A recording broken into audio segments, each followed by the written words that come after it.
Ladies and gentlemen, please take your seats. The program will resume momentarily. Thank you. Living in a time like this, what's the flipping do? So many people flipping their lips, keep taking the children to the park. Don't let them break your poor little heart. Don't let no one get you down. Your storm will bring no calm.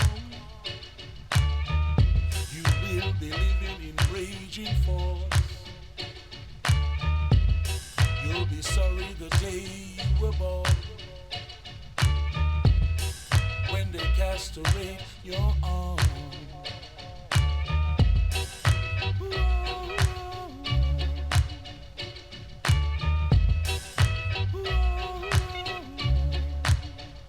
You know, man and woman, we have to talk. Even if you don't like what. Ladies and gentlemen, please welcome back to the stage Jenna Wortham, joined by Reed Hoffman and Joey Ito.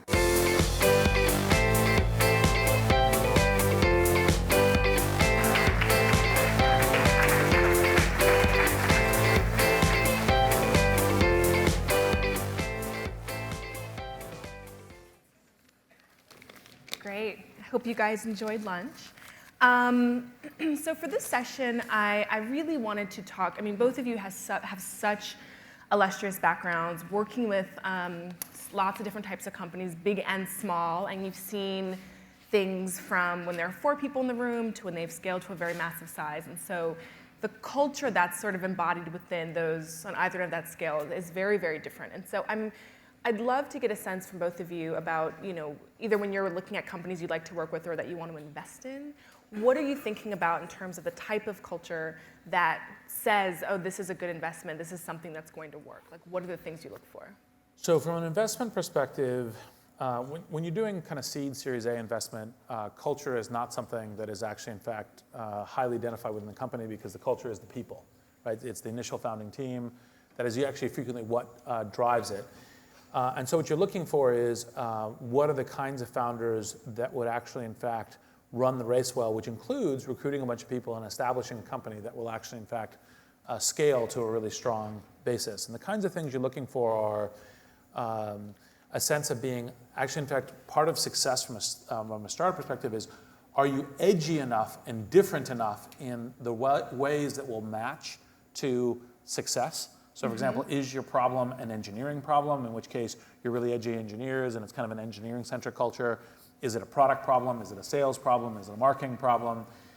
You're looking for, because part of actually, for example, defining a good culture is not, like a litmus test is not all A players would want to work at your culture. Like, for example, a classically defined bad culture is, we're just excellent, right? Like, okay, right? Doesn't actually give you anything to cohere. And part of what happens, like, so I'm doing this work on blitzscaling, which is one of the secrets of Silicon Valley is fast acceleration into global opportunities from a startup. And all of those companies that do it have strong cultures. And the reason is because that strong culture creates horizontal accountability.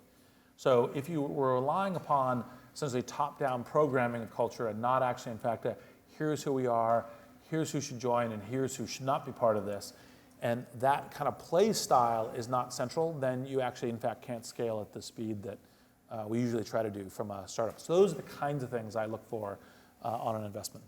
And now that I've been at MIT for the last 5 years, so my perspective is looking at kids who leave MIT and do startups, and then a lot of big companies who then come and try to work with us. So those are the 2 different cultures, sort of. And one thing that I've noticed is that, sort of to Reed's point, the culture of the founding team has a lot to do with, obviously, where they came from. So, a lot of the kids at the Media Lab are product designers. They understand kind of the fit between technology and the market. Whereas across the street, we have the computer science and artificial intelligence lab, and they're coders. So for instance, Drew Houston, who did Dropbox, so he's more from the computer science side.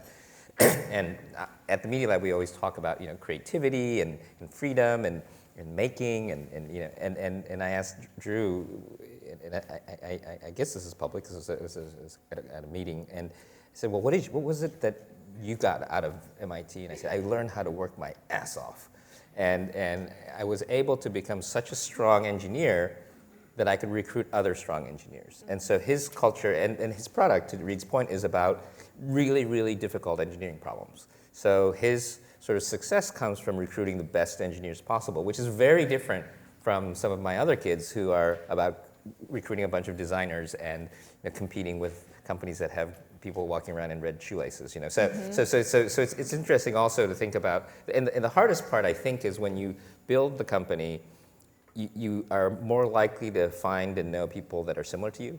And so as an engineering company, you're going to have to find salespeople, you're going to have to find designers, and vice versa. So even in a university, it's how do we connect to like Harvard Business School or Sloan and get the business person, or how do we attract the engineer, and that cross-fertilization and bringing some, and I think to Reed's point, I think every company has a sort of a founding premise, and it's a lot is where the founder comes from.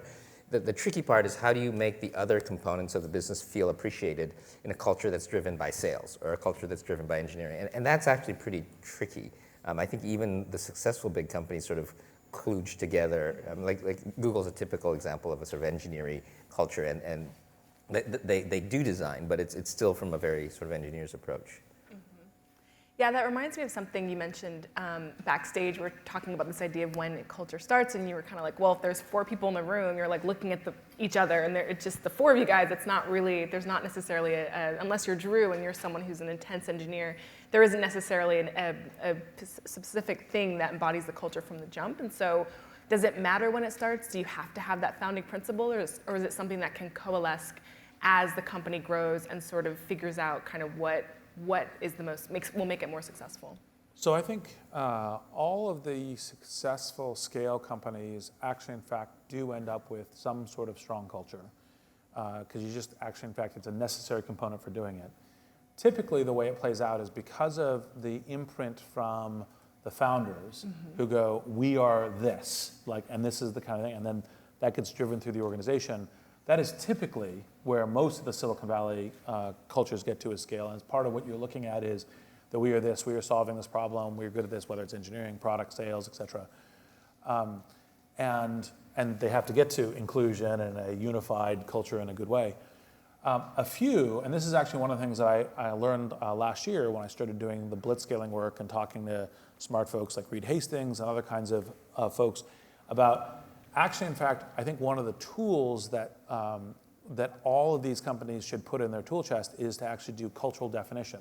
It's actually one of the things that I learned from Jeff Weiner when he came on board as kind of a refounding moment for how to do scale at LinkedIn. And part of the thing is actually being very thoughtful and open and discussing culture where you're setting something.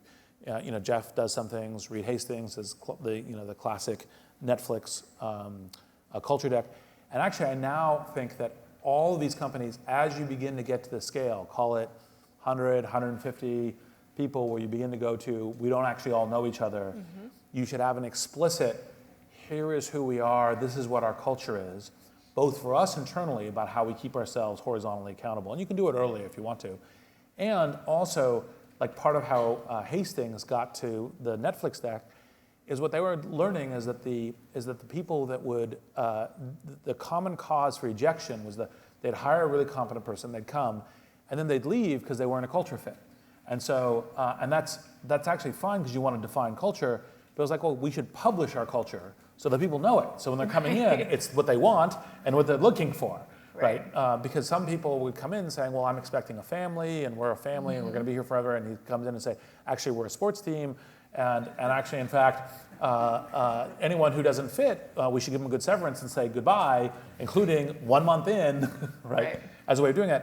And some people felt that being alien. And actually, in fact, that kind of culture definition is actually, I think, one of the things that's a key thing for going to scale. And there's a lot of different high-performing cultures. I mean, if you look at, Google, Facebook, LinkedIn, there's a bunch of these different things where you go, okay, Oracle, there's a bunch of different high-performing cultures. And so which one are we? And this is how we're playing the game. Although I think over time, as a company gets bigger, because we're talking, a lot of Silicon Valley is still first generation, and if you look at, but even some of the first, like Amazon didn't put the Kindle team in headquarters, and it had a distinctively different culture, and I know that because it was a little bit related to the Media Lab, but like at the PlayStation team from Sony was a very different culture from Sony, and I think there's a lot of success, or the Watson team at IBM right now. I think that when especially if it's a sales culture, but not necessarily, where you have a very strong culture, but you need to do something new, like create a new product. We're working with Target, and they've got a very creative team now working with us. And I think that's sometimes important, and it's tricky, because I think I think there are probably more failures than successes at trying to do sort of this sort of cultural offshoot thing, but I think it's an important way for large companies to deal with innovation. I actually 100% agree. What I think you do is you have to, a culture fork, usually done by physical separation, sometimes other things, can be different hiring practices, it can be a whole bunch of different things. Has to be approved by the CEO and the execs who kind of are bought into it. And then it's a very high cost, because every time you have connection points, you have the two entities being confused. So the prize has to be so worth it, so essential, that you'll go, okay, we'll pay this cost. Right. Absolutely, and I think the Kindle example is really interesting, and the Netflix culture deck is really interesting as two types of techniques that have worked to sort of foster some particular type of aesthetic within those companies. I mean, are there any other examples that jump out of techniques employed by Silicon Valley leaders that have worked to drive performance, or have totally, I mean, if they're publicly known, I don't know, but that have totally not worked, and wild cultural experiments that didn't actually pan out? Well, there's cultural failures. Usually a lot of the failure is not thinking enough about what the culture stuff is and not being definitive about what you're doing. I mean, interesting success cases include like Android at Google, which actually had somewhat separate badging, separate hiring, kind of a hiring regimen, and so forth, because they were trying to tackle that particular problem. Now they were housed at Google, but they had some kind of unique space. Usually, a cultural fork also requires a kind of a founder leader, right? Somebody who is willing to cut against the grain some in order to kind of go to the result. Those are the things I've seen. I have to think a little bit about failure cases. Yeah, one failure case, which is kind of a category, are non-Silicon Valleys creating corporate venture capital arms in Silicon Valley, because they underestimate a lot of things. And then the other problem is it's hard. Investing is hard, and I think it's. And then as a co-investor, there are a very small number of exceptions, but as a rule, I don't like to work with them because they get confused with the strategic reason for investing versus the commercial reason. And so if you want a strategic round, you probably want to be talking to the company itself. And if you want a VC, you want somebody who's not encumbered by a bunch of values or culture from the company. And so you get this kind of weird identity problem. I'd say one thing, there is this kind of, Joe reminds me of this kind of common thought amongst existing companies to say the way that we will participate in Silicon Valley is we'll open an innovation lab in Silicon Valley. And I'm not going to name names, but I've never seen them work. And the key thing I think that doesn't work is what really makes a lot of the Silicon Valley stuff go is the network and the participation in the network. And the network has a lot of different components. It has venture capitalists, it has executives, there's professors, there's students, that kind of thing. And so the key thing, if I were trying that play, would not be I'm there now and I hired a few people and we have our little lab that's kind of cooking. It's how do I connect to the network really effectively within Silicon Valley? I'm not sure that's sufficient, but I'm certain it's necessary. And there's actually this is not specific to Silicon Valley. I mean, a lot of people talk about the Google 20% time, and I think there are some good innovations from that, but that's actually an old thing. I think you can go all the way back to 3M's invention of Scotch tape, or actually it was masking tape, and it was an engineer who, it was just before the Depression, right? I think it was in the, and it's like, I can't remember the year, but he noticed that people were using very strong tape when they were doing two-tone cars, and they were making sanding paper at the time, and he said, okay, well, we understand paper and adhesives, I'm going to invent better masking tape. And the CEO said no. Okay, stop doing that. We're a sandpaper company.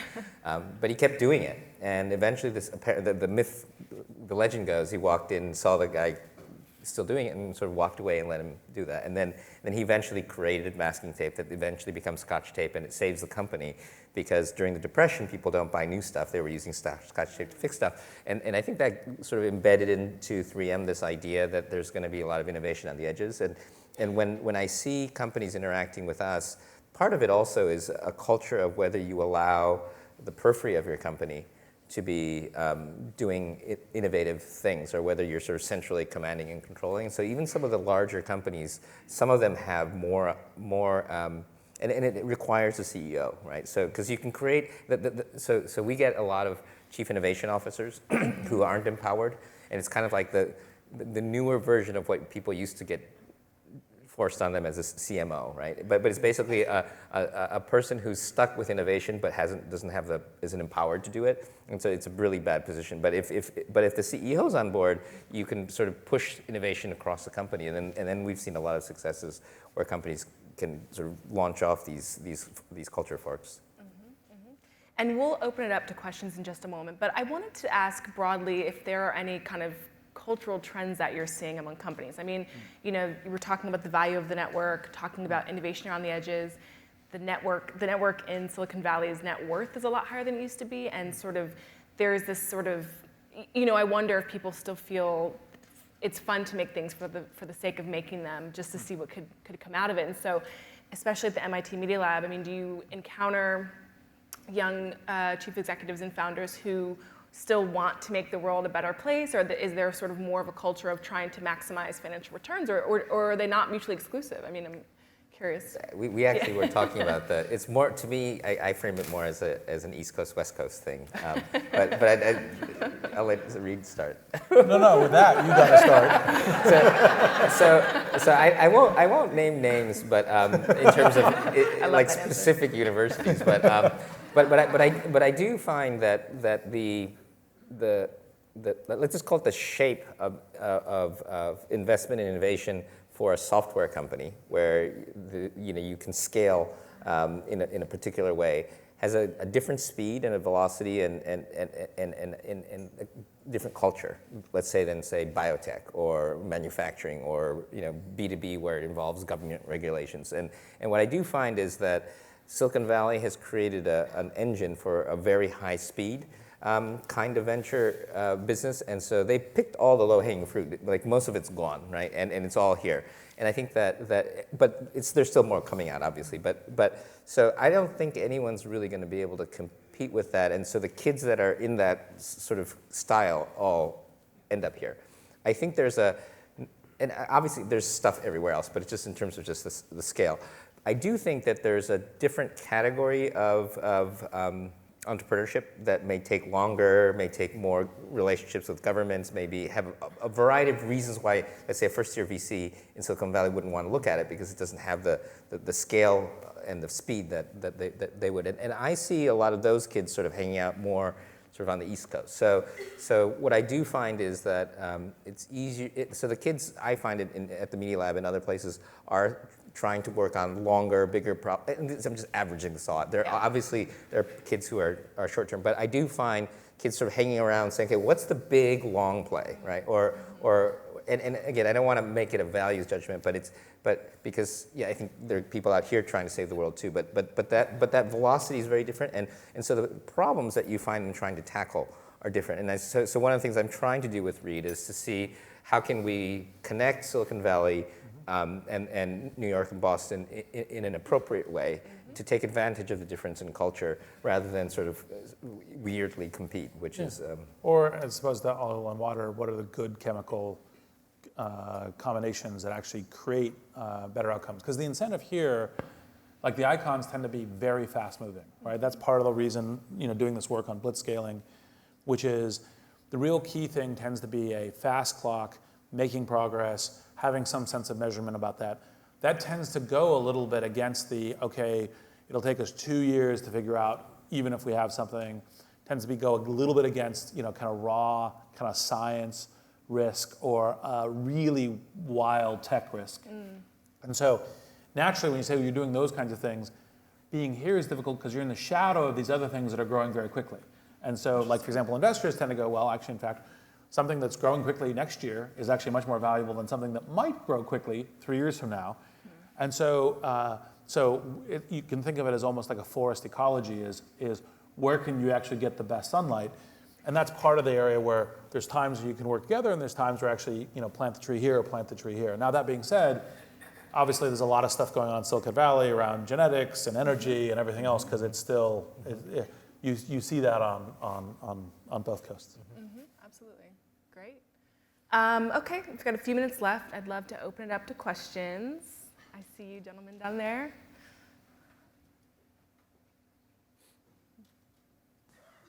Stowe Boyd from GigHome. I want to ask you a question, Reed. A couple of years ago, you wrote a piece in the Harvard Business Review with a couple of your colleagues where you offered up the notion of terms of service. Terms of duty. Terms of Tours duty. Yep. Right. And I wonder, could you take a second to explain what it is, but also, are there companies that are actually actively putting that in place that you know of? There are a number of companies putting it in place. I actually don't know what I'm allowed because we have this little a consulting group that actually helps with them. I'm not sure in confidence. So Stowe, you have my email address. You can email me, and I can see which of those ones I'm allowed to say. But basically, the idea of a career of duty is the notion of lifetime employment is in most industries going away. But how do you actually have a mutual compact by which employees invest in the long term of the company, and the company invests in the long term of the employee, given a much more flexible employment relationship? And so lifetime employment goes to lifetime employability. And so what we advocate, and this is something we see a lot of in Silicon Valley, is where the conversation between manager and employee is say, look, let's define a tour of duty as kind of as a moral contract. Usually, at least X years, 2, 3, 4, 5, sometimes 10, depends on what the thing is. And here's how we invest in you and increasing your employability, whether it's here or other places. And here's how you invest in the company and make the company go. Like hopefully increase its curve and be very sustaining and strong. And part of the reason that's important is when you actually think about how the kind of modern age is both employers and employees do know that people go and work at different places. And if you're having a conversation by which both are pretending with each other that it's going to be lifetime here for sure, that creates distrust, right? And it creates distrust because you're like, okay, we both know it, but we're not talking about it. And that actually means, oh, we're actually not being fully open and honest with each other. Well, what else are we not being open and honest with each other before? That does not create good culture. Okay. Anyone else? Oh, sure. Great. Hi, my name's Heather Hiles, and I'm with a company called PathBright, which I founded and just sold to Cengage Learning. But my question is, increasingly I'm working with large companies and, really enjoyed your book, The Alliance, and that sort of thing. And I'm wondering, how can we advance the movement of equitable inclusion and advancement of a diverse workforce? There's such a schism that just seems to be widening, and I'm wondering what could we do with technology and data specifically to help advance that movement? So technology and data, a lot of companies are now doing reports. I know we're doing that as well, and Pat's here and will be on the stage later, and she's sitting over there. You can ask her about what we're doing. She's the head of HR talent at LinkedIn, and there's a bunch of different companies doing that. So that's the data HR. I actually think implementing things like the Rooney Rule within tech companies is a good thing that I recommend most people do, if at all possible. And then there's also, part of one of the things I'm working on with a guy named Byron Ageist at the New America, which is this opportunity at work, which is how do we massively use the trend for these tech boot camps to actually get a bunch of inclusion, women, minorities, et cetera, into the tech jobs. So once they start doing, whether it's a DB admin or QA or web developer, you can then begin making the progress through it. So how do you just get on base to be making that progress? So actually doing pipeline stuff really matters too. And I think, talking about pipeline, I think that you have to go all the way down the pipe to the community. And and my sister works on this space a lot, but a lot of this is really a social problem and not a lot of Silicon Valley people say, well, we've opened everything up, all our courses are online, but unless you create a culture, one of interest, and then secondly of because a lot of this technology stuff requires mentorship. Right, and so there's like a boys' club, and you can read the manuals, but you still don't get it unless somebody's looking over your shoulder and helping you. And so I think you have to change the culture, and it's pretty hard. And so, for instance, for us, our diversity is very poor. We admit more than the pipeline. But our pipeline's not good. And so what I'm actively going, first I started going out to colleges, but now I'm going all the way out to the communities and trying to get people to create these cultures where people will be interested in. And so it's interesting because it's both ends, because the jobs sort of define what education does, but our pipeline defines the diversity that we have. So I think you have to kind of look at the whole system. And one gender thing that I can say that you can't, that I think is great, is your sister, Mimi Ito, is doing this connected camp stuff using Minecraft, and I'm actually hopeful that will balance out gender more within CS in terms of its long-term output. Yeah, So it's called connected camps, right? That's the, Yeah. Because of the popularity of Minecraft? Yeah, Minecraft being both genders. That's right. wild. Yeah, That's so that was great. like, oh, cool, do that. Yeah, absolutely. Great. That's the tail end of our time, and we could talk forever on this, but I want to thank you both for joining me on stage and for your thoughtful questions and for this afternoon. Thank you so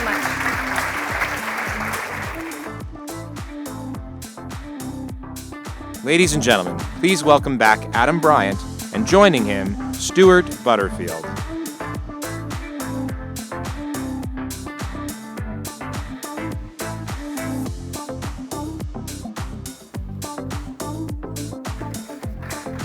Whoa. Stuart. Thank you for joining us, Stuart. A couple of quick housekeeping items. So introducing a very small elephant in the room, Slack is a sponsor of this conference, but we signed up Stuart for this conversation well before you signed on as a sponsor. Full stop. Second housekeeping item is that Stuart and I are currently exceeding the legal limit for the number of Canadians you can have on a stage at a single time, so please don't call the fire marshals. Stuart, you are a tech CEO, but I really think of you as an organizational psychologist, trying to figure out how people communicate in workplaces. As human beings, we are wired to communicate in person, so I can look you in the eye. I can hear the inflection of your voice, so I'm clear about what you mean. And part of your goal, your challenge, is to crack the code on how to get people communicating effectively online. We've all experienced this ourselves. I've heard it from so many of the CEOs in the room who I've interviewed, that problems with email, stuff gets lost in translation. You're trying to build a better mousetrap. So let's step back. What have you learned about how to get people to communicate effectively online without falling into a lot of the usual sort of minefields? Okay, so two things. One, and this is very high level, so I'll try and keep it short, and then you can also feel free to interrupt me. I first got online in 1992, so now it's 24 years ago, and it just, when it first happened, it kind of blew my mind that I could communicate with anyone else literally at the speed of light. And this was a little bit before the web became popular, but there was a Unix program called Talk, and you could send messages back and forth. But you would literally see each keystroke as someone typed it, so you could see the speed of their typing, and you could see them backspacing when they made a typo.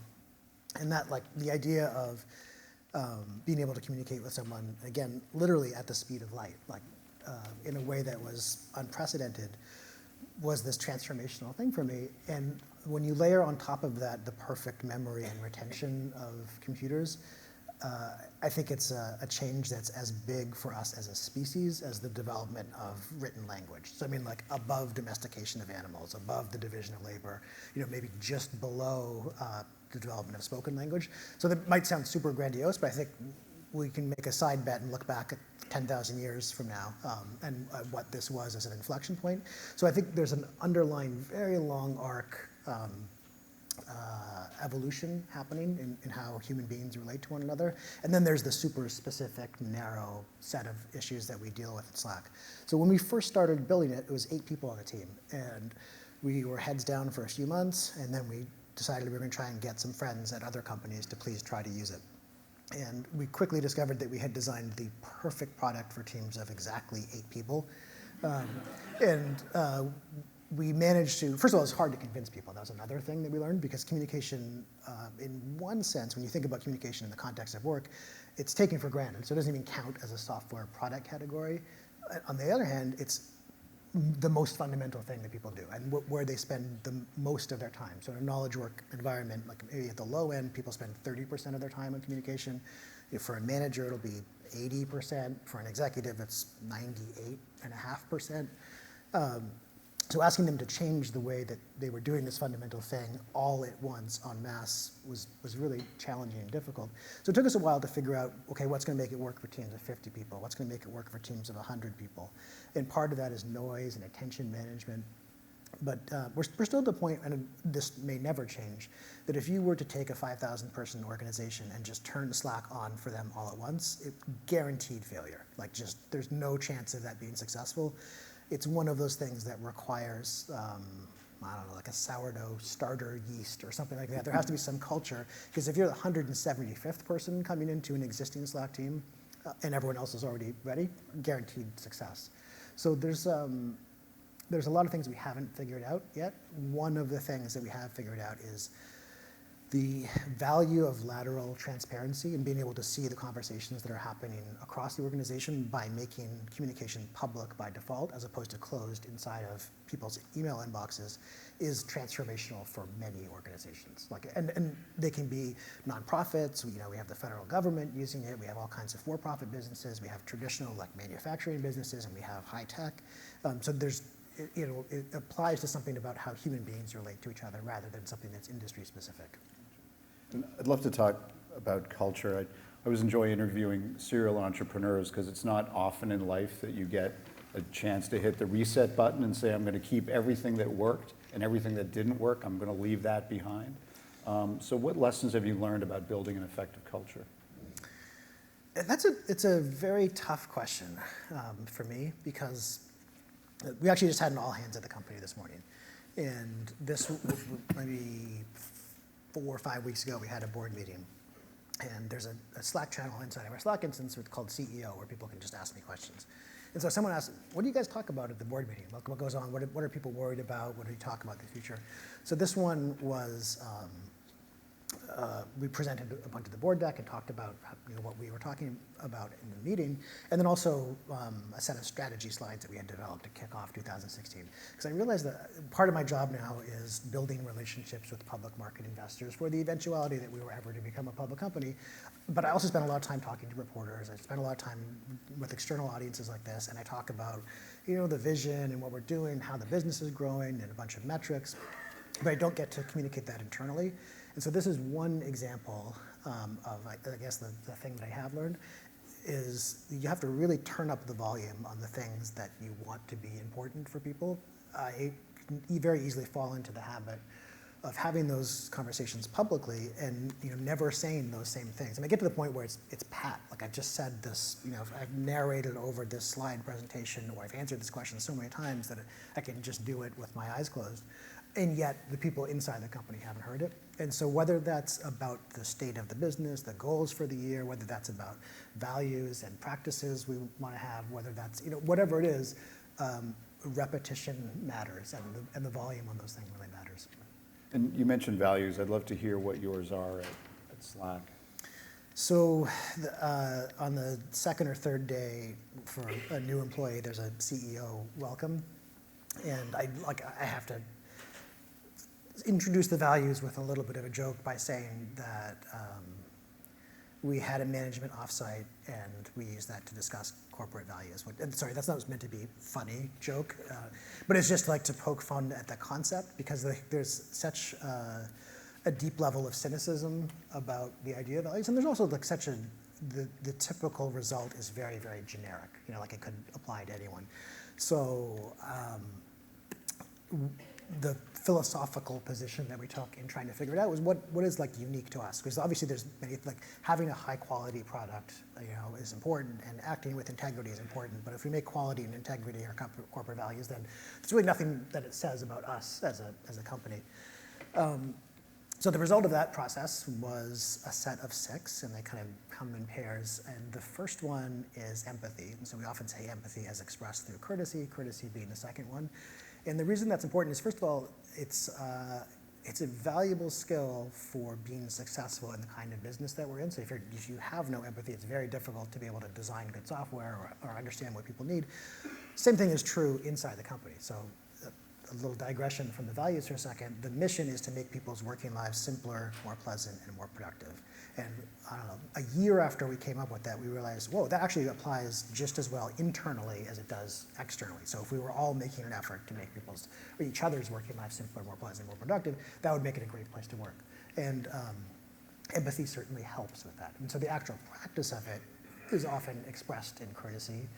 And you can have courtesy without having any empathy. Like psychopaths are pretty good at that.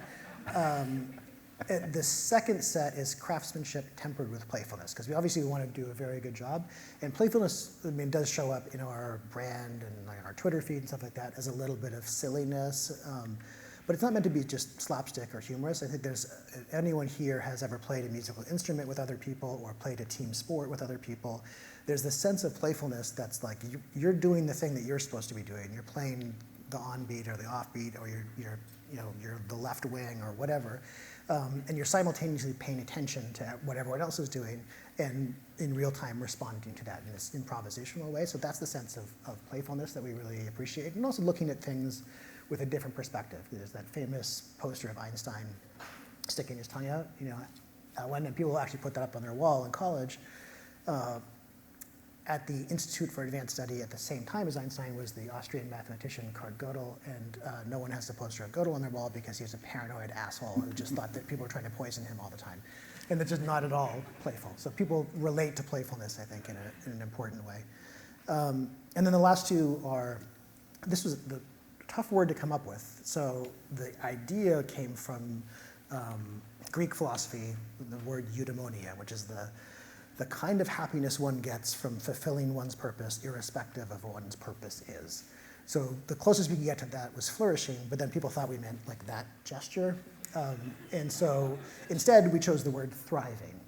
And the import of that one is, in the same sense of please attach your own oxygen mask before assisting others, probably the best thing we can do for ourselves, for our coworkers, for our family, for our community, for our fellow church members, or however you want to put it, the people that you relate to, is to become the best version of yourself. And so I think people have a responsibility to that, and that's something that we want to encourage. And then the last one is solidarity. So we say sometimes thriving both in ourselves and others, because if that's the best thing that we can do as individuals, then supporting one another in doing that is the best thing we can do in relation to one another. So there you go. Yeah. And what's the quick backstory of how you came up with those? Was that a group effort? Did you do it on Slack?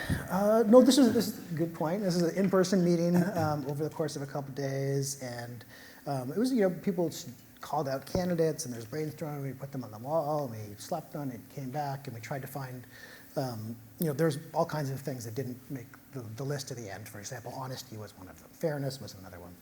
And we tried to find ways in which those could be captured, or the intent of those could be captured by a smaller fundamental set. And then we actually let it sit for 6 months or so to see how we really felt about it, and then we opened that document and said, okay, these still look good, so now it's official. And when you rolled it out, was the reaction good from people? Yeah, I think so. I mean, it's a pretty hard set of things to argue with. Like, right. No one's going to be like, no, I'm anti-empathy. What about excellence? Yeah, no, craftsmanship. And so do you, explicitly use those as a screen for hiring to make sure that the people have the qualities that you want the culture to have? Yeah, and I think we're also careful to people showing up for an interview or, to a certain extent showing up in the way that they might in their online dating profile or something like that. They're trying very carefully to present an aspect of themselves in a way that they think that is going to demonstrate their ability to do the job or to be a good fit. I don't think we want to demand a very narrowly prescribed set of personalities because we want to be able to have all kinds of people work there and we don't want to accidentally screen people out. So we did at one point in the hiring process literally have like on the scorecard that people fill out for the candidates, we had like rate them on a scale of 1 to 10 for courtesy and empathy and stuff like that. And we realized that was just too on the nose. Like that wasn't, first of all, it's very difficult to rate people after a 45-minute or 1 hour interaction with them.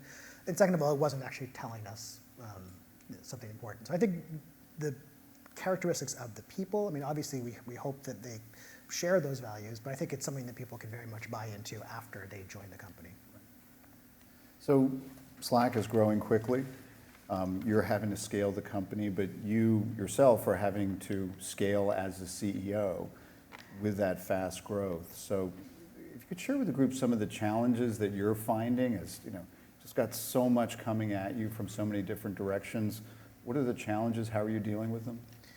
So one of the big challenges for me personally, and this I think has to do with maybe more with my personality type and maybe there's some haha Canadian in it or something, but I really don't like disappointing people, and the extent to which I have to disappoint people just increases every day. So like there is, I don't know how many LinkedIn requests and how many can you come and talk to my company, or can I get 50 minutes of your time to tell you about my idea, or even people like old friends and you should check out this company, they're looking to be acquired, or I know this other person who wants to be hired.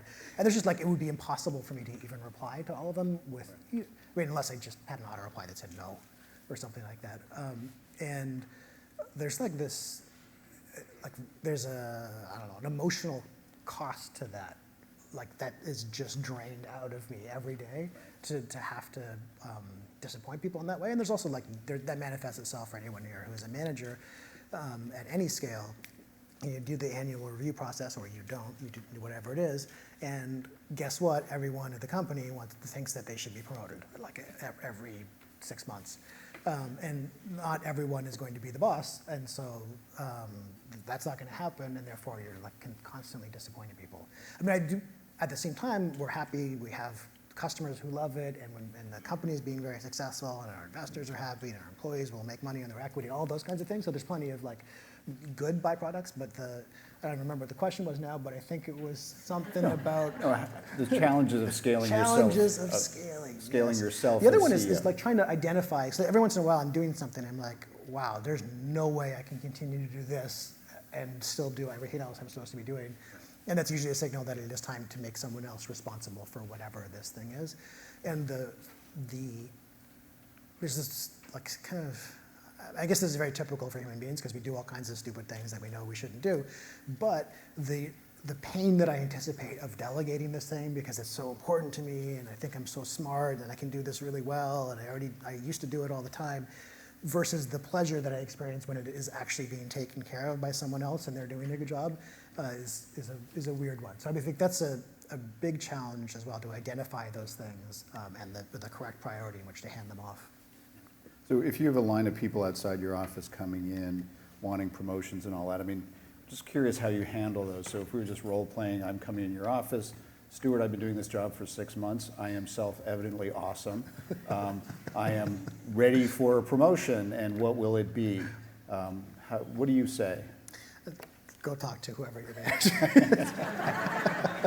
What if your direct report wants? Yeah, well, usually the people that report to me typically have a couple decades or at least a decade of experience and have more maturity in the workplace than that. So I'm luckily shielded from some of that stuff. Sometimes I'll passive-aggressively complain about the difference between millennials and my generation and entitlement or something like that. But I know what the right answer is, like what I should actually be doing, which is to talk about being more explicit about the ways in which they need to develop in order to hit the next level. And most of that is being willing to take responsibility. It doesn't matter what kind of position, I mean sales versus engineering, or marketing versus finance, and how to cultivate that. So step back question on the Valley. You've got your finger on the pulse of it. What's going on in terms of financial? I mean, a fair amount of churn that we're reading about. There's a perception, but you have a better sense of the realities. So what's happening? So I am no better than anyone else in this respect, and yet it is also humorous for me to see the change in the narrative from people like who 6 months ago would say one thing, and then there's a change in the performance of the public markets, and now their philosophy of how business should be done has changed as a result, even though they've been around for 20 years. And over the course of our lifetime, and most people here are old enough to remember maybe not 1982 or 1987 or 1991, but certainly 2000 and 2008, and there's just a cycle. And this is like something that hasn't been controversial since 1820 or so. There are dips and valleys, and the performance of the public market is going to make a difference in the nature of the opportunities that are available to you. I mean, so I said this to one of your colleagues last summer, that this was the best time to raise money since the time of the ancient Egyptians, and it was then, and it's not now. And so we raised money at a very high valuation. But we didn't, as a result of that, think we should operate the business in a different way. I mean, we still have very specific targets for gross margins, and we still have a lot of discipline. And the fact that we have a lot of money in the bank is still, and we haven't spent it, is a hedge against a further deterioration in market conditions, and just being opportunistic about what we can expect. So that is not going to be true for everyone. There are businesses that are predicated on the ability to scale very rapidly, and that ability is dependent on the availability of very cheap capital. And if cheap capital goes away, then who knows whether the business would have worked had you got to that scale, because you might not have the opportunity. There's an interesting dynamic, though. I guess this is maybe not universally interesting, so I'll leave it here. The way venture capital works is people raise money from LPs, and it's usually a 10-year commitment. And venture capitalists don't get their management fees if they don't invest that money. So when they raise very big funds, when the market is hot, so 2014, 2015, they have a huge amount of money, but they have the same number of partners, and the dynamics of the business don't change. So they're going to make the same number of investments every year. And if you have a larger fund but are making the same number of investments every year, then the amount that you're investing has to be larger, just simple arithmetic. And that means that the valuations are going to stay high, or you're going to choose later and later stage deals, because you can't invest $1 billion, $5 million at a time. So it'll take a very long time for this to have an impact. I mean, this is, my father's a real estate developer, so this just seems totally crazy to me, but we're just signed an offer to lease for $67 a square foot. And that's not going to change next year or the year after. There'll be a slow movement, and the salary pressure that we've been seeing build over the last couple of years may cool off, but it's not like people who were getting offers from Facebook for $250,000 base comp and $500,000 in RSUs every year are suddenly going to go to $100,000. Maybe the rate of increase will diminish, and it could even go down slightly, but it's not going to be dramatic. 30-second question before we go to the audience. What's your advice for Yahoo? Oh, man. So I honestly haven't been paying very much attention, but I think at this point, sell the core business and become a holding company for their Alibaba shares seems like the best course of action. So good luck, Verizon. Audience questions. I'm sure there's a bunch. Right there. And again, if you could state your name and who you work for. Hi, Aston Motes. I'm startup founder, also first engineer at Dropbox. So I've been watching your career for a while. I don't know how much people know, but obviously with both Flickr and Slack, you kind of started with companies that were not doing those things and turned into companies that were. I would love it if you would talk a little bit more about that process of, one, having an organization that can come up with these new ideas that totally change what the company is, and two, how do you bring the whole organization with you? Yeah, okay, so sometimes I get asked the question, like, what makes you tick? And it's just like, an overpowering fear of failure. So the answer to this is going to be related in the sense that I get my inspiration from being absolutely desperate. So Reed and Joey, who were just on stage before, were actually angel investors in Flickr, but that was in 2004. Go a couple of years earlier, 2002, when we started the company that would eventually make Flickr. This was after the dot-com crash. This was after WorldCom and Enron and all those accounting scandals. It was after 9/11. So it was just like literally the lowest point in a long time. The NASDAQ was off 80%, S&P 500 was down 65%. No one wanted to invest in internet things at all. And if they were going to invest in internet things, it was not going to be our stupid web-based massively multiplayer game.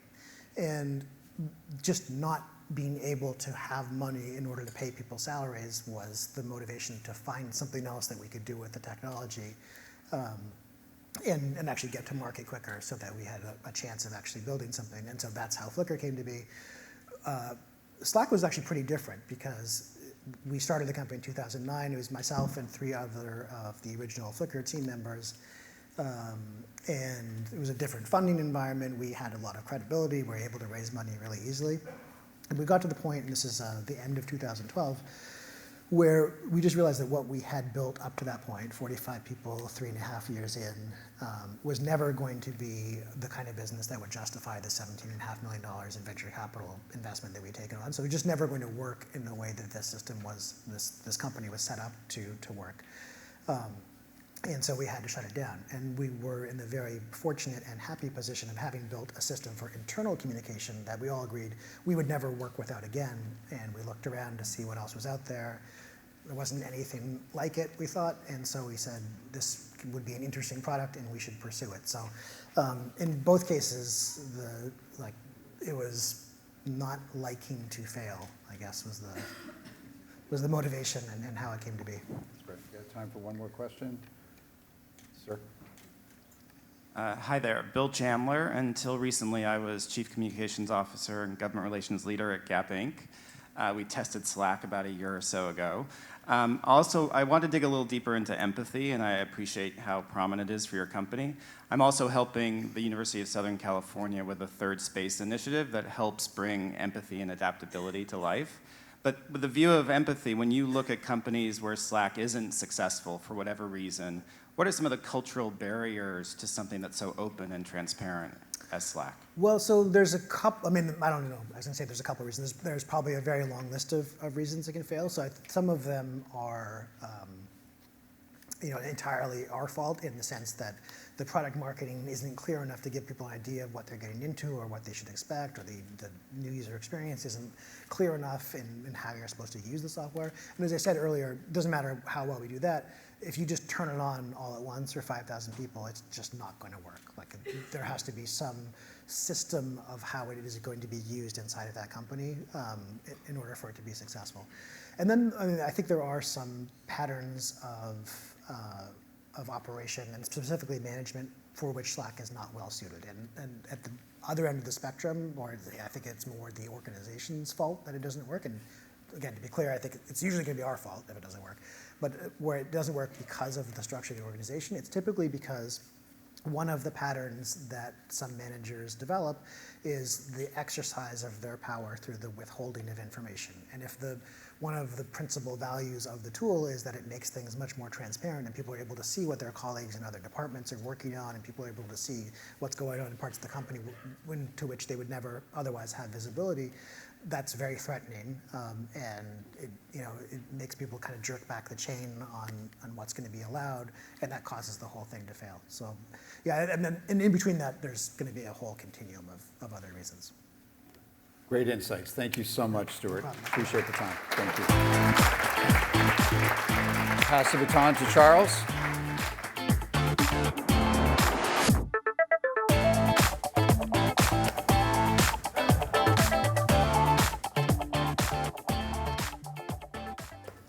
I'm enormously pleased to introduce you to David Eagleman, a neuroscientist at Baylor University and the host of PBS's The Brain. Come on out, David. Thank you so much for joining us today. Really appreciate it. I've been really looking forward to this because we've been talking throughout the day about what it's like in workplaces, how we work in workplaces, how we can improve workplaces. But of course, at the core of it is this basic question of what's actually going on inside our heads while we're at work. And you've spent your entire career studying not only how do we understand our brains, but how do we understand how to influence our brains in ways that we might not even recognize. And of course, if we're spending a lot of time at work, that has an influence in that. So for all of us, if we're thinking about our brain at work, what's the most important things we need to know about how we cognate when we're in a work setting? Yeah, so I wrote a book some years ago called Incognito, which is about it's a great book. Thanks. Which is about all the unconscious processing that we do. It had overlap with your book, The Power of Habit. I mean, these are talking about the same stuff. What I'm interested in now is, what is all the flexible stuff that the brain does? What's all the stuff that's not automatized, but that's totally required for running a company?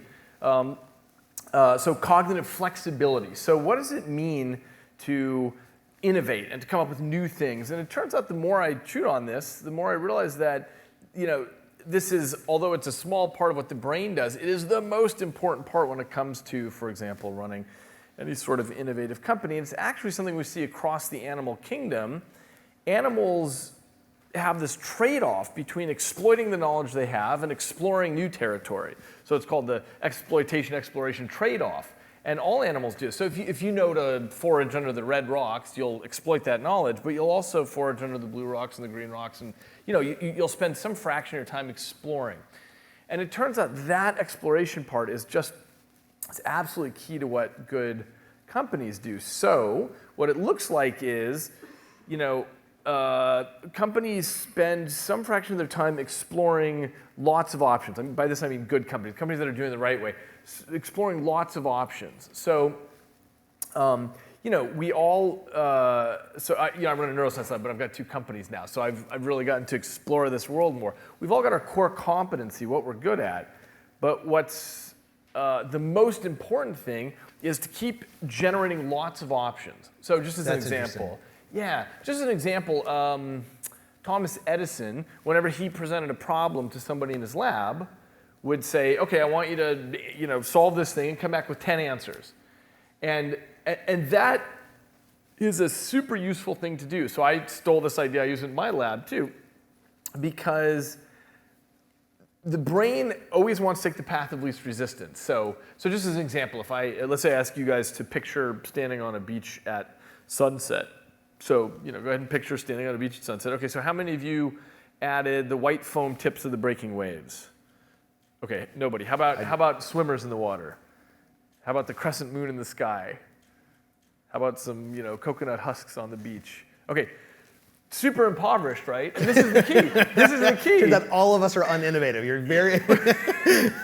The key is that when I ask you to think about standing on a beach at sunset, your brain takes the path of least resistance from sand to water, and there you are, and that's it.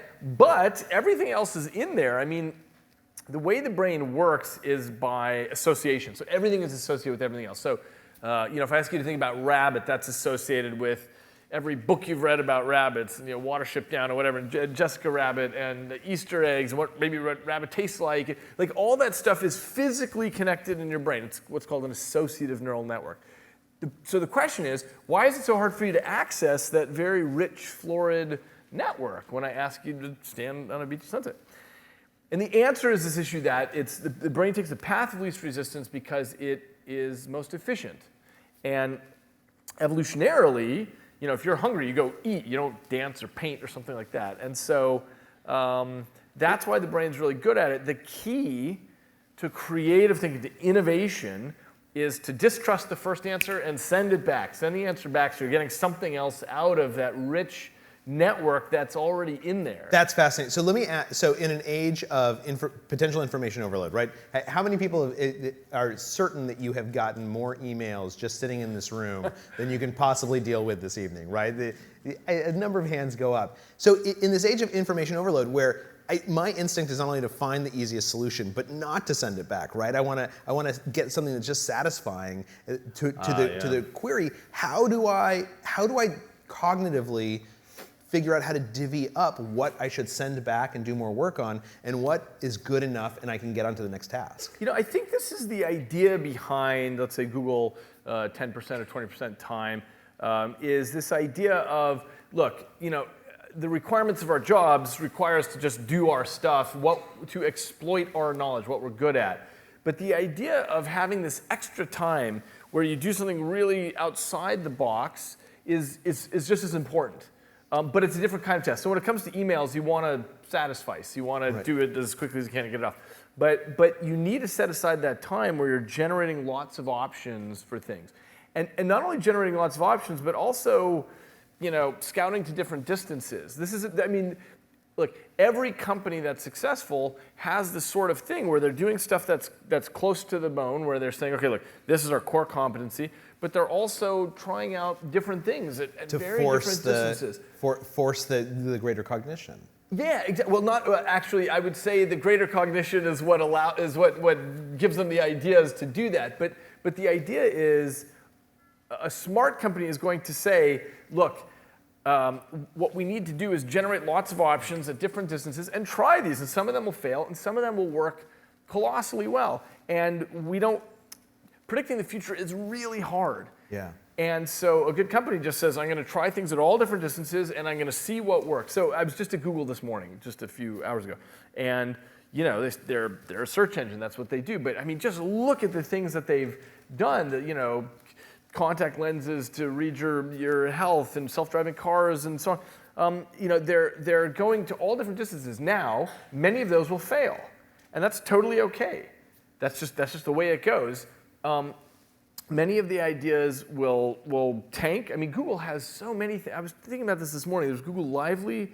There was Google Video, which was a competitor to YouTube. There was Google Buzz. There were all these things that we don't even hear of anymore. Google Plus, which still exists today, and how many people have a Google Plus account? Yeah, exactly. So, but that's okay, because what that demonstrates is that they're proliferating options like crazy, and several of them, maybe perhaps most of them, will die, and that's fine, because whenever they have a hit, that really hits. So let's talk about how to systematize this. I'm just curious, how many people in the audience, a number of CEOs, how many people have a system in their life where they systematize taking time to do exactly this, to think about things beyond kind of the bare minimum that you have to? Okay, a number of people. Great. And when I was reporting for this book I just wrote, one of the chapters is about Disney and the making of Frozen.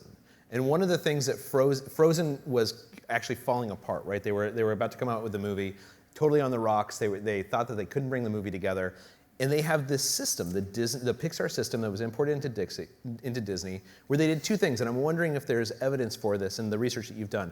First of all, they have this system where they say you have to take unlike things and mash them together, right? What if we had, instead of a prince and a princess, what if we had two sisters that save each other? Try and figure out how to resolve that tension. Then the other thing that they do is they create uncertainty. So they took a writer and they made her a co-director, in part because they just wanted everyone to kind of get very anxious about what that actually meant. Same people at the table, but now they have different titles, and nobody knew how to resolve the tension, and they had to resolve the tension in part by having this creative breakthrough. Yeah. What is the role of tension in prompting our brain to actually do something new? It gets us off the path of least resistance. It puts us in a place where we have to come up with something new.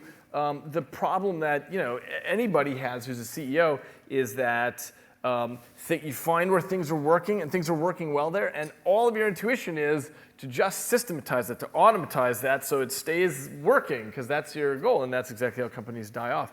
The really good companies are the ones that are constantly reinventing themselves. I just stumbled on this RCA, which made televisions. RCA stands for Radio Corporation of America. That's how they started, and they ended up, when the television technology came along, reinventing themselves and so on. So that's really useful. As far as the Pixar thing goes, that your intuition is exactly right. That has a basis in the neuroscience, because essentially there are three things that are happening under the hood, which allow us to take in the world and food process it and spit out something new. And very high level talking about this. It's bending, breaking, and blending. And this is what brains are so good at doing. We take in the world and we crunch things and we blend them like the princess and the prince and we break them and we spit out new ideas. Now, so just this morning I was at Google and they're talking about all their neural network stuff. And what struck me is, they've got all this data that comes into the neural networks, and they're just accepting the world as is and essentially codifying it. And you can get amazing things out of that. But that ain't what humans are doing. What humans are doing is taking stuff in and making new versions of it constantly. That's what we do. That's what creativity and innovation is about. And that's what was going on at Pixar, where they said, all right, take this and smash them together. So let me ask you about, when I was in college and we would talk about this, before the age of understanding the brain so well, the professors would talk about eustress and distress, right? That eustress is the thing, it's a type of stress that makes me feel like I can create something new, I can innovate.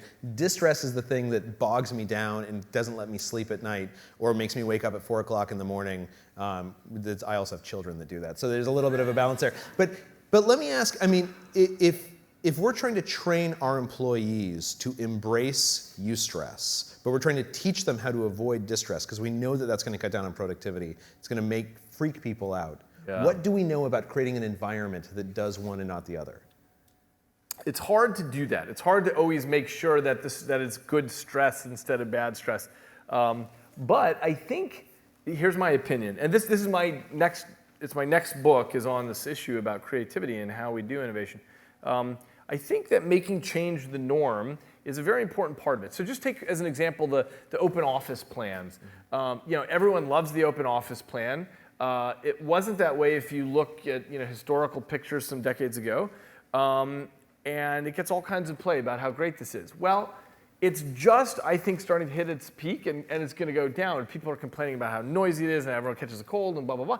And it's going to, and what happens is, every 5 or 10 years, consultants get called in to design an office plan, and they switch something up. And what happens is, on this very long period, like a 30-year period, where stuff is just, it's changing, and that's okay, because the important part is to have the change involved, because that switches everything up. So just out of curiosity, who's wearing a watch here? Who's wearing a watch? Okay, so what I'd like you to do is take your watch off and put it on the other hand for the rest of the day. Okay, this is a very simple thing. I'm not even sure I can do that. Okay, I want to see you guys do it too, yeah. So what this does is it breaks us out of our habit in a little way where every time you look at your watch, okay, now this automatized behavior, I can't rely on that anymore. It forces you to use your brain a little bit. You can do this, for those of you who aren't wearing a watch tonight, brush your teeth with your other hand. It's a very minor thing, or one thing I try to do is drive a different route home from work every day, because I can take a different route home. First of all, time doesn't shrink down to zero. I'm not telling you how to live longer, I'm telling you how to make it seem as though you lived longer. And anyway, all these things are easy ways to just identify and break out of our automation. Same thing with switching up the office plan, or switching up whatever, switching up the seating at the board meeting, whatever it is, switching up titles. These are easy ways to hit the right balance of exploration and exploitation. But let me ask about that, because there's this fetishization almost of efficiency over the last 20 years, right? One of the things that the internet does so well and computers do so well is they take these tasks that are kind of dull and mundane and they make them more efficient for us, and we get all this time to think about other stuff, and which is fantastic. If I put my watch on this wrist, if I take the different route home, it gives some novelty to my life, but it's super inefficient, right? I like driving the same route home because I don't have to think about driving. I can instead think about, what I'm going to cook for dinner, or the meeting I have the next day. How much novelty do we add into a life or a day? Because it's easy to say more novelty, change where your watch is, but we're all in settings where we have to be efficient. Yeah, so this is the balance between exploration and exploitation that all animals have to hit. And this is why I think Google, with their free time, and other companies that do similar things, that's the idea, is the huge majority of the time, be efficient as you can be. But then set aside this other time where you're just totally creative, where you come up with stuff that's new, and that's the balance. There's no better way to get the exploration and the exploitation in your life, but to sort of set aside time for both. By the way, this thing you mentioned about how efficient we've become, I don't know that that's true. I mean, with email and everything, I feel like we're all much busier than we ever were.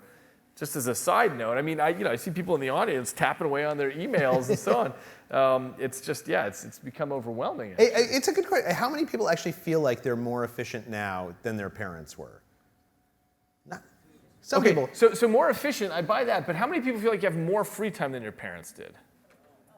No one. Oh, okay. One person. One guy. The guy with the busy parents.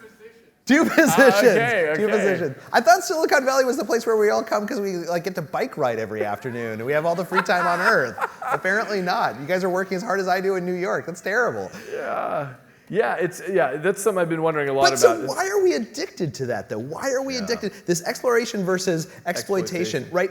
I want to explore. I became a journalist. All of us went into these industries because we want to spend our time thinking about big, important things and changing the world, and not just exploiting the basic skills that spending all of our time replying to emails. How do we create work settings that retrain ourselves and our employees to explore rather than exploit? To have some exploration rather than exploitation is what you want. And one has to just be very conscious of this because it's so easy to say, look, here's our core competency, this is what we're good at, this is what we're doing. And you set up your office and you set up your thing, and we're all subject to that trap. It's this issue about the unconscious mind being ruthlessly efficient. And I was impressed at the number of CEOs that raised their hands saying that they set aside time to do something new because the question is how much time are you setting aside? But it's amazing that you're even setting aside any time because a lot of people don't do that. They find what they're good at and they stick with it. And let me ask, for the people who raised their hand before, how many of you actually end up using the time you set aside not to get caught up on emails, but to actually do the work? That's great. That's great. Good. Okay. So let's go to questions. If anyone has any questions, we'd love to take it. And while we're waiting for that question, I wanted to ask this other question, which is that one of the things that I've been reading a lot about is this cognitive need for closure, right? The need to feel productive as opposed to be productive. Because feeling productive gives us a sense of reward, of satisfaction. Exploring, creating some new Google thing that doesn't actually end up finding an audience, that can feel very unsatisfying, right? Yeah. What do we know about the neurology of reward that we can create environments that encourage people to fail without getting burned emotionally by that experience? Yeah, very good question. I mean, one issue is just setting up an environment where risk is cultivated. That's part of the environment because, just recently I was looking at the history of flight, and the number of failures is colossal on that before the Wright brothers came along and got their fixed-wing aircraft. But even their technology was replaced very quickly, like 3 years later. So setting up an environment where you're cultivating fearlessness in the face of error is a big part of it. Now, every company has their needs. They have to spend some time exploiting, getting what they're good at. But setting up this other time or just this culture where you can try and fail, and that gets rewarded. You're rewarding risk. It's absolutely critical to getting And how does that reward have to manage? Does it have to actually be some type of literal reward where if I give myself a piece of chocolate every time I fail, am I going to be more cool with failure? Reward for humans is this very abstract concept. Essentially, first of all, you can't punish it. If somebody's really tried something way out and they're doing a great, they're trying, even if it fails, that's something that cannot be punished would be the baseline. And then on top of that, if there's some sort of reward or recognition for trying, that's really useful. It does not need to be something like a primary reward like chocolate. It can be. So what should it be? Is it someone just patting me on the back saying that's okay? Is that enough of a reward? That's somewhere near the baseline of what's required, and that's fine. That's enough. But if you cultivate this culture, which is genuine, which genuinely rewards risk and says, hey, you know what, that didn't work out, but that was a really good try. You really tried that and it worked. It didn't work. That's interesting. Hey, questions from the audience? Yes, sir. We'll bring a mic over to you. Hi, I'm Peter Miskowicz from JLL. I've been meditating for the last 10 years, and I find mindfulness as a means of management in an accelerating, complex work environment and work lifestyle imbalance. What are your thoughts on the cognitive benefits of mindfulness, and what would be your advice in terms of how we might employ that as a tool? Yeah, it's great. I'm one of those people who's too busy to meditate, which gets everyone to tell me that I'm the guy who needs to meditate because it's something that's just recently made an entree into neuroscience. So for a long time, it was viewed as just some thing that people do. But then neuroscientists really started studying it, looking at meditation and what happens in the brain. Essentially, it's it has to do with this turning inward issue. So normally, we're constantly monitoring the world. We're looking for everything and bang, and especially now with our phones and our computers and so on. And with mindfulness meditation, there's this turning inward where you can get a lot done that way, which is, I know, not the point, because getting stuff done, but you get stuff done in a different way, I should say, where you're processing what's happened and so on. It's a great idea, and ask me in a year from now, maybe I will have started that. Yeah. Anyone else? Let me ask. There's a question over here. Yeah. Hi, Laura Uses. I'm the CEO and founder of a software company, Context Engines. You mentioned at the beginning that our brain works through connections, that we connect information to other pieces of information. How does that fit with our mobile environments, our device environments with all of the apps? Do you see that as a positive or negative? As a positive or negative? Is that what it is? Boy, that's a complicated question. What this little rectangle in our hand gives us is access to the rest of the world. So it allows us to pull up information a lot more quickly. It's already been shown that kids of the next generation are just much faster at accessing information, whatever they need. So, for all of us, we're about the same age, right? Yeah. Charles and I both grew up in Albuquerque, it turns out. Anyone else from Albuquerque? It's a great city. And nobody works there. We all get to kick off at 4:30. Everyone goes home. There's no email. It's amazing. Yes. I completely forgot why I brought up Albuquerque. Why did I bring up Albuquerque? Oh, our brains on devices. Yeah, I still don't remember why I brought up Albuquerque. But here's the thing. It's already been shown that kids of the next generation, look, we all had what we called just-in-case knowledge taught to us. So just in case you ever need to know when the battle of such and such was, it was in 1066, and blah, blah, okay. But kids now, it's a lot more just-in-time education, where as soon as they're curious about something, they look it up. And that's actually better, believe it or not, because they have the right cocktail of neurotransmitters present to have that stick, because they're curious about something, and so when they see it, it sticks, the knowledge. Whereas we had to slog through the Battle of Hastings and so on. So, anyway, I think that the mobile device isn't just our connectivity in general. I happen to be on the side of the cyber optimists. I think that's probably a good thing, and it allows us to make more connections as we're going. So one last question. Does that mean you have two young? I have a 7-year-old, a 4-year-old. You have a 4-year-old and a 7-month-old. 7-month-old. So the fact that you're actually awake right now is amazing. So you're just getting into this with my children. Literally, I cannot keep them away from screens. Yeah. It sounds like, should I be cool with that? Like, go as much Dora as you want. Which me and my wife would not mind, to be totally honest.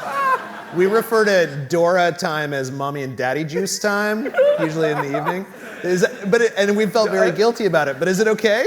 You know what? Nobody knows the answer to this. My general feeling is that some of the educational games are extraordinary, and the next generation is going to be a lot smarter than we are, just because of the stuff they can access and the speed at which they can learn the alphabet and drawing and any kind of information. Probably it is useful for them also to be doing things like physical exercise and so on. So that calls for a limitation on the screen time. But I think when done right, some of these apps are extraordinary. It's adaptive education that's tailored right for the user of the experience, for the user of the app. And it trains them in a way that no teacher in a classroom can possibly do. I feel so much. I'm going to start referring to it as David Eagleman time, and when we get home. Thank you so much, David. Really appreciate it. Great. Thank you, guys. And we're going to take a quick break, another 30-minute break. If you don't mind coming back at 3:10 sharp, we're going to have Ellen Coleman from DuPont, Susan Kane, and more. So we'll see you in 30 minutes.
Ladies and gentlemen, please take your seats. The program will resume momentarily.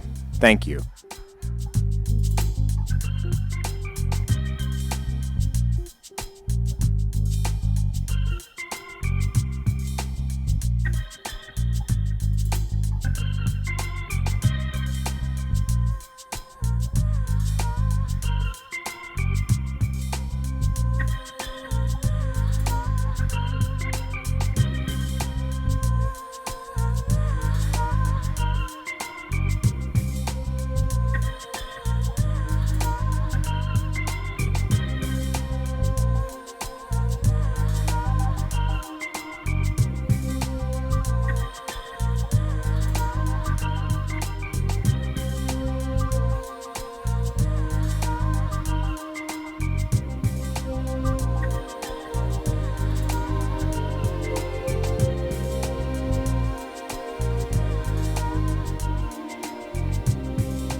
Ladies and gentlemen, please take your seats. The program will resume momentarily.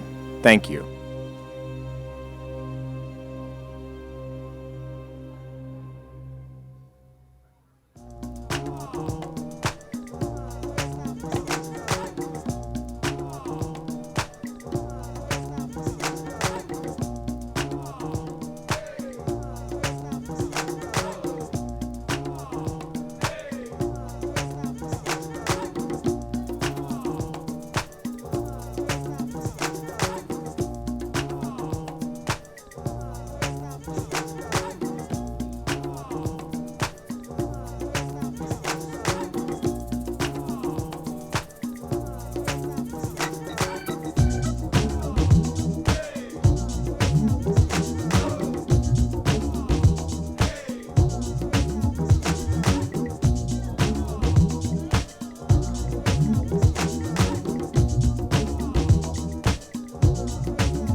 Ladies and gentlemen, please take your seats. The program will resume momentarily.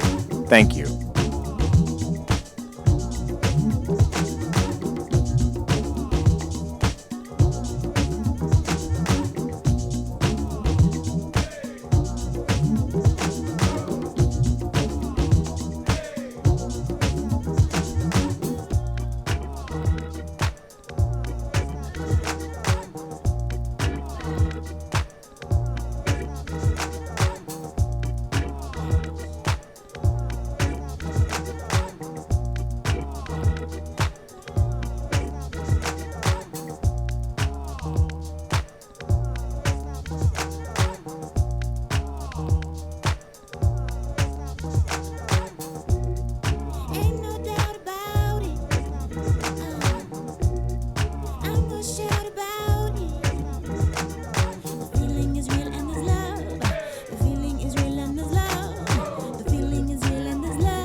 Ladies and gentlemen, please take your seats. The program will resume momentarily. Thank you.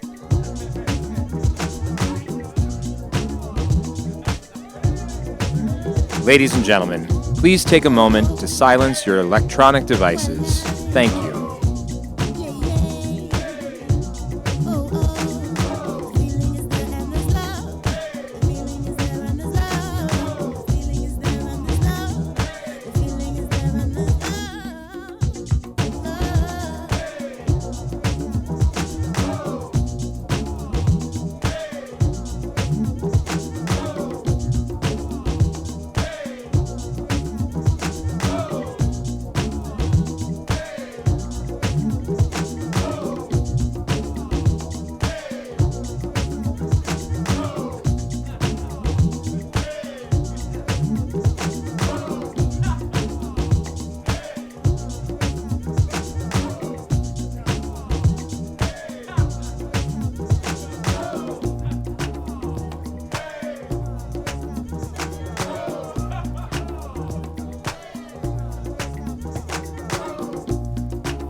Ladies and gentlemen, please welcome back to the stage Jenna Wortham and joining her, Ellen J. Coleman.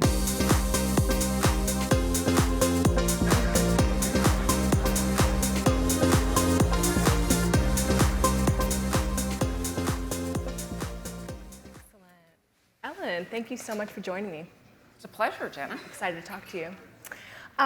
So I want to just jump right in, and I think I want to start things off by talking about sort of your tenure at DuPont and some of the challenges and the things that you learned about taking a legacy company that is all of a sudden finding itself in competition with much younger, much more nimble startups, both in terms of talent acquisition and just general strategy, and kind of what are some of the things you took away from that? You know, I think that's one of the hardest things about older companies is that their current success gets in the way of their future success. You know, we're a company that's, 214 years old. We've changed a lot. First 100 years was explosive. Second 100 years, modern chemistry. The last, 20 years has been around integrating sciences, biology, chemistry, physics, and the like. And it is about making sure that you're not wedded to the wrong thing. So whether it's young, nimble startups in the United States or Chinese competition or, or Brazilian competition, it's making sure you get your businesses focused on what winning looks like. So the business model has to be dynamic. You've got to make sure that they're not, cutting into you because they're coming at the marketplace differently than you are. So are you continuing to innovate? We had to reset the organization. We had found that in the decade before, we had morphed to a place where we weren't as responsive to the market. And we were seeing a lot of competition coming in, specifically from China, right before the global financial crisis happened. And we had to reset our organization. We took out layers of leadership. We aligned it around the businesses that we wanted. We set a vision for the company of this is where we're going. And the vision had to have purpose and relevance to the young workers today. We were hiring at an unprecedented rate right before the global financial crisis and then coming out of it. And so it really was making sure that people knew that change was a constant, and you had to make the environment safe for them to change.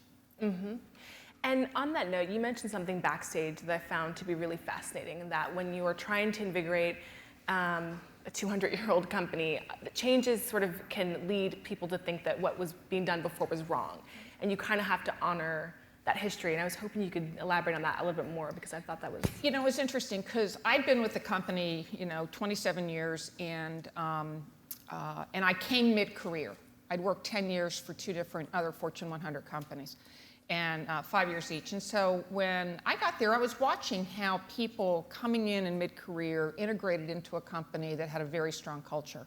And there were people who did very well, and there were people who flamed out. And the difference was the ones that could understand the culture and honor the good in it, yet show people a different direction to build on it, were really successful. The people that came in and said, you guys are just, that was wrong, the organization could freeze them out very, very quickly. So what I got good at in every different business and different opportunity I had in the company is how do you honor what's good about an organization? How do you build on that and tell the storytelling of what's good, and how where you're going is going to be even better than where you've been.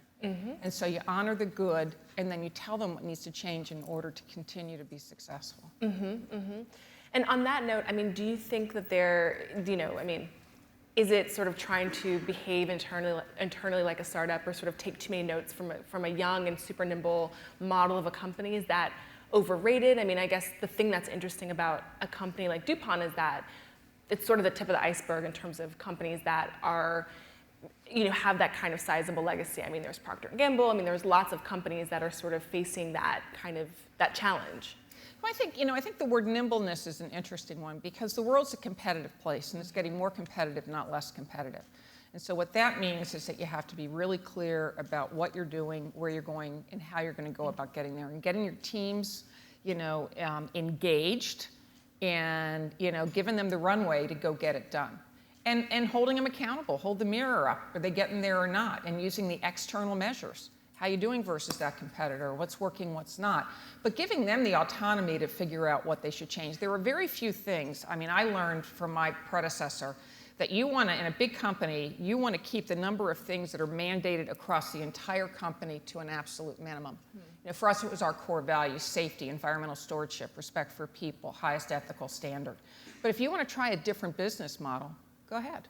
If buy, make, deliver, we don't have to own the assets, you want to license instead of, there's a lot of different ways you can go at creating value. And you have to give people the freedom to do that. Otherwise, you're going to be the dinosaur, right? And you're going to be gone. And I think one of the reasons that DuPont's been around for 214 years is because it continually changed. It was just maybe rapid evolution that occurred over time. And it's continuing today. You said something a moment ago that I wanted to return to, which was this idea of energizing a workforce, and energizing a workforce that is embedded within a much, a storied company, and that might be slightly older. And how do you do that in a way that still feels authentic and not too overzealous or alienating? It's, so first, I think that, when I was listening to Amy Cuddy this morning talking about presence, I think that's absolutely required. Leadership has to be present, which means you have to be kind of front and center and talking about it and engaging and listening probably more than you're talking and getting the feedback from it. I spent a lot of time, in big town hall meetings, but I used to, every place I went, I used to do 1 or 2 small group meetings, 10 to 12 people, cross-section of the organization. Sometimes we take a supply chain group and they'd range from 20 to 60. Other times we take just one segment, a group of engineers. And I just sit down, I give my 5-minute start, and then for an hour and a half, I just listen to them and answer their questions. And you learn more about where their concerns are, what they're excited about, how they see the future evolving. And that really helped me understand how I could help focus the company in getting done the important things we had to get done. And something I'm continuously fascinated by is, and we emailed about this a bit for the piece I worked on in the magazine, and sort of this idea of how do you attract younger talent, and how do you sort of think about what younger workers are interested in, and are their values different? And it felt like you'd had a lot of experience kind of interfacing. So you're kind of dealing with, more, just like two totally different generations of a workforce. Well, I have have 3 millennials. And you also have three millennials. Yeah, And so, when they told me there's no way they go to work for the DuPont company, I wanted to know why. And yet they, one works for GE and the other 2 are going to work for industrial companies as well when they graduate from college this spring. And the reason was because they didn't want to work for their mother. Right. But that's kind of. But it's interesting. When we came out of the global finance, I started my job in September of '08. Okay, and then Lehman weekend happened, and the plans kind of went in the drawer and stuff. And as we were coming out, we actually were hiring at a rate that we hadn't hired since the 1980s. Wow. And so I was the chief recruiting officer because we hadn't been present in some of these universities in quite some time. So I go out and give speeches, I meet with students, and and it was interesting. What they wanted to know that what they were doing was making a difference, and they became interested in DuPont because at that point we were kind of focusing the company down into 3 areas: feeding a growing population, so agriculture, food ingredients, defining a more sustainable energy future, solar, lightweighting vehicles for higher fuel economy, number of things, biofuels from waste, and then securing people and the environment. So think Kevlar, think things about protecting people and things like that. And so we were really focused on those 3 areas. And people got excited about that. Kids got excited about that. They wanted to go work in nutrition, and it's not about the quantity of food, it's about the nutritional content and things like that. And so we were able to bring in a lot of young people who were very excited about where the company was going. That there was this sort of commonality and an interest in doing something with a bigger meaning beyond sort of just a day-to-day job. They could contribute to making the world a better place. That was important to them. So was flexible work hours. So it's, they kind of had to bring it all together. They want it all. Yeah. Are there any other interesting trends too, or any advice, I guess, that you have for companies that are managing a workforce that does span two totally different generations and different types of expectations around the workplace and sort of what that means to them? It was interesting because we threw them all in together. And we said we thought, okay, should we create a different organization because we were entering some new businesses, and should we just make them part of the mainstream DuPont? We decided to make them mainstream DuPont, and it was really interesting. One of the first small group meetings I had was supply chain, and it was a group of 12 people ranging in age from 22, like 3 weeks with the company, to 65.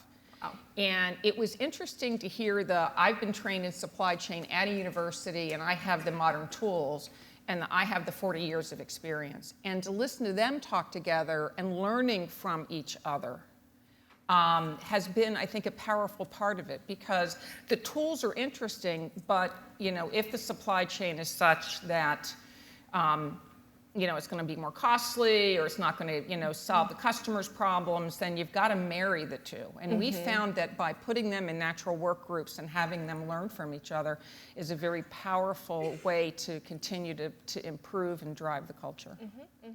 I want to make sure we have time for questions, but before that, I want to ask you one more thing, which is one of the recurring themes that keeps bubbling up over the course of the day is this idea that there's a lot to be learned from just the culture of innovation, but B, also kind of letting young people kind of roam free, or kind of learning lessons from, like this morning, Rachel Pepper was saying that Lana Dunham's show Girls came through a 22-year-old who'd seen her movie. I mean, are there things that we can learn from, employees that are coming onto the workplace at the same age as someone who's been at DuPont for 20 plus, 30 plus years? Oh, you know, so the interesting thing is that chemists believe that the world operates at a molecular level that only chemists can understand. And biologists believe the same in biology. And we were creating a lot of different materials by the integration of these sciences. And there was a generational difference. The chemists we had were mostly my generation, you know, maybe 10 or 15 years younger. The biotech guys, the biologists, men and women, were in their 30s and 20s, 30s, and 40s, and and they fight like cats and dogs because each one was coming at it from a purist standpoint. And I mean, literally one time, I told a group of them, I said, "You're staying in this conference room until you figure out this problem. It's a very specific problem. It would take both sciences to solve." And just, I don't care what time it is, don't go home, you're gonna just stay here till it gets done. They laughed, but they did. And one of the things, the interesting thing one of the guys said was, we each have a purpose and we figured out how to use each one's skills to collaboratively solve that problem. And I can tell them to do it, I can threaten them, I can do things like that, but until you get a group of people sitting in the room saying, okay, and we got a serious problem, we got to solve it, how do we do it? And they did it. They became real advocates. And they, spread that story throughout the company. They'd go out and talk about how we still protect our IP, but we open our science up in ways that can help solve problems faster. And it took a cross-generational, because the problem was more complex than just, let's open it up. Young guys, let's just open it up. The old guys are saying, oh my God, somebody's gonna steal our technology, the world's gonna cave in, type of thing. And collectively, they figured out a way to do it that protects our technology and creates great science out with our customers at a rate faster than we ever could before. So I think you gotta pull the power of both, and you've gotta rely on them and understanding that they're not threatening each other, but building together, we can create a much better place going forward. Right, and to build on that, I mean, are there any particular techniques that you think are effective for helping develop that intergenerational trust or that intergenerational collaboration or something that sort of helps facilitate so there isn't a fear of one replacing the other or one not being as valid as the other? I think, and we talk about a lot about teams and how to get more out of teams, and it's an art, and a science type of thing, but I do think you need to have on your team people who truly believe that and aren't, so one of the things I had to do is I had to generationally change almost my entire staff over the course of the 7 years I led the company, because people were sometimes get so embedded in the way they were successful in growing up in the organization, and inhibited them from allowing new techniques and things to come in, just like the way they work together. And so I do think you have to size up your leadership. You've got to make sure you understand how they're leading and how, and how they are creating an environment where it's safe for people to disagree. It's safe for people to have a different idea. And because that's the only way a company is going to continue to change, continue to evolve and succeed. Great.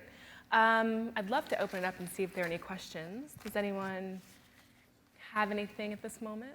Like to jump out? Yes, over here in the corner. If you wouldn't mind saying who you are and where you're from. Hi there, Teresa Costantinides, University of California. And earlier on in your talk, you were talking about making environments safe for change to occur. Can you give me some examples of things you did in DuPont to make that a safe environment? So one of it was actually that I was asked to lead back so many years ago that I was probably my mid-30s when I was asked to do it, late 30s. And that was to start a new business in DuPont around safety. And I picked 5 people. And so you have to understand that part of the safety in a large organization is being part of a large organization. So where you have to go off and start something new and small and not connected to anything, it's scary. So, I had a reputation, pretty good reputation for doing, following through on what I said. Whatever I said, I normally got done. So I told these guys, look, if this thing implodes in 6 months, I'll find y'all jobs within the company. You're safe. So, and we established a cadence around that they come in and they laugh about it. Am I still safe? After a month and it wasn't going well, and our first business model didn't work out well. It was the third business model that really started growing the business. And so you have to make it safe. I mean, literally at that point I was saying, your job is safe if you come with me and do this. But in other times, what it is, it's about making sure that people understand that if they, it's kind of, the organization's going to be worse if they don't speak up than if they do. And so, as a leader, the one thing I would do is I would never put my voice in the room first unless it was an absolute emergency and there was only one way to go and we had to go quickly. I would sit there and say, there are a lot of different ways we can go on this. Tell me your ideas. And, or I set it up on, one day, so next week we're going to meet on this. I want to see your 5 ideas for doing A, B, and C. And listening to them talk to each other about it, they could come up with a great answer, and I'm just sitting there saying, great, thanks, kind of thing, because they, you had to make it okay for them. If I said, gee, my idea is, I think we should launch this product in this marketplace first and forget about these other 2 markets, they say, okay, done deal, we'll go do that. It might not be the right answer. And so you have to make it that their voice counts. And if they feel heard, whether their idea gets chosen or not, if they feel like you've heard you, they'll follow you anywhere. At least that's within the culture of DuPont. Great. Is there another one, by any chance? Another question? Oh.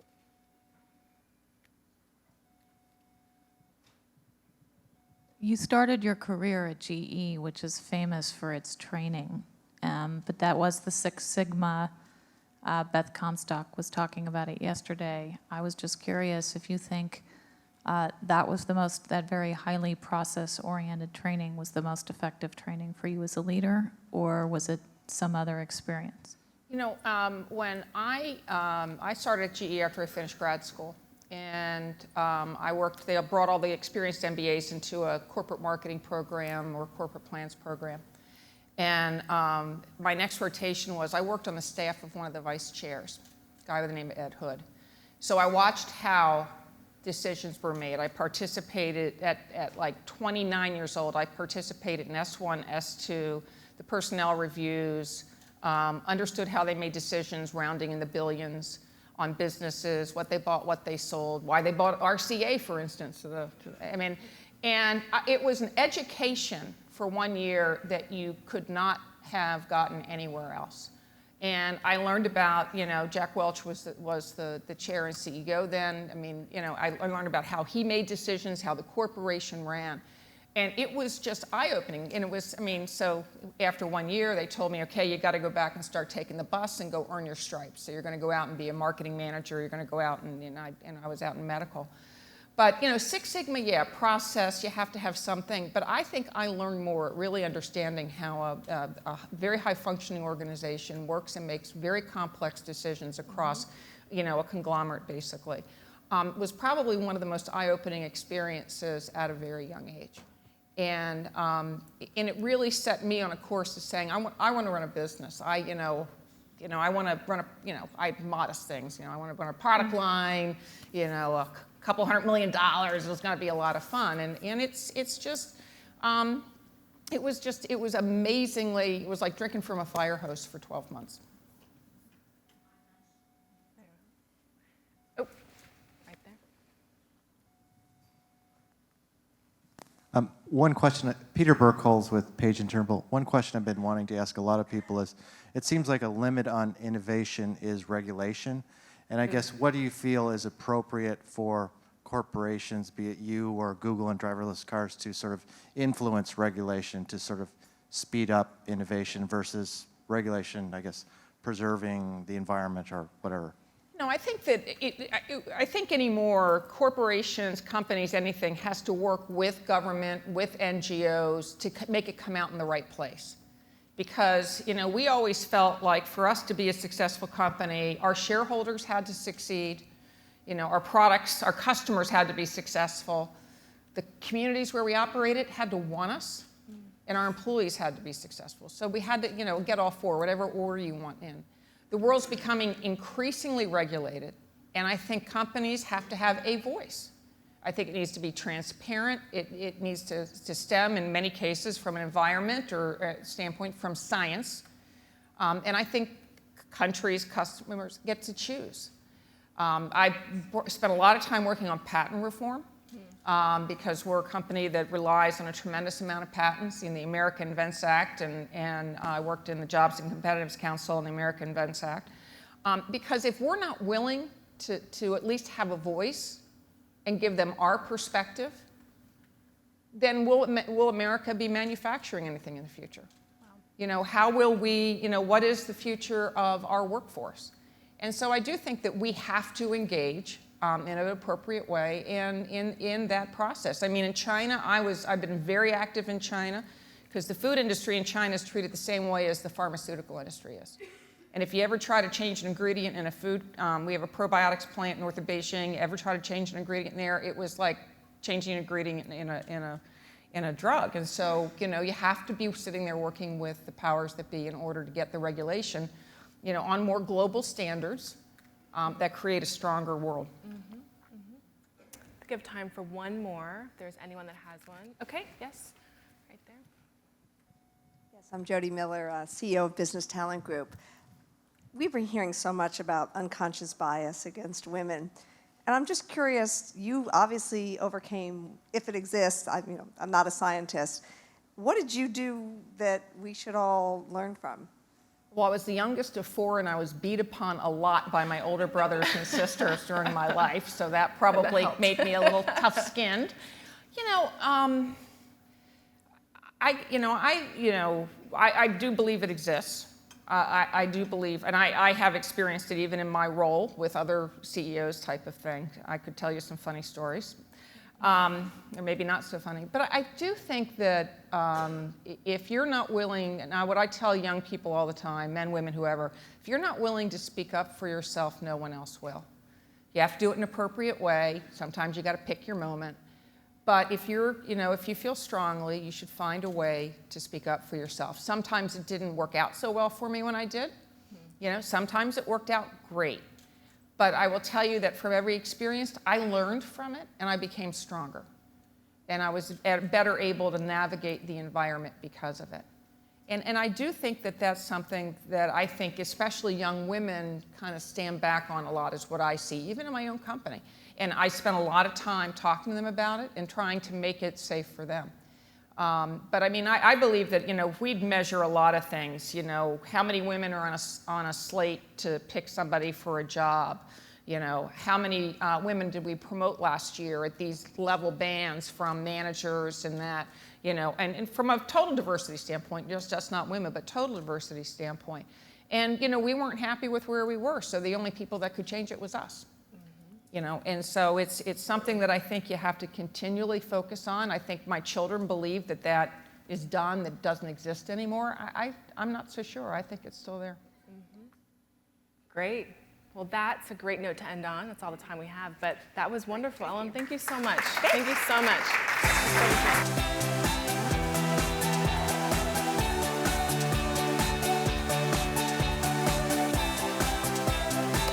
Thank you so much, Ellen. That was.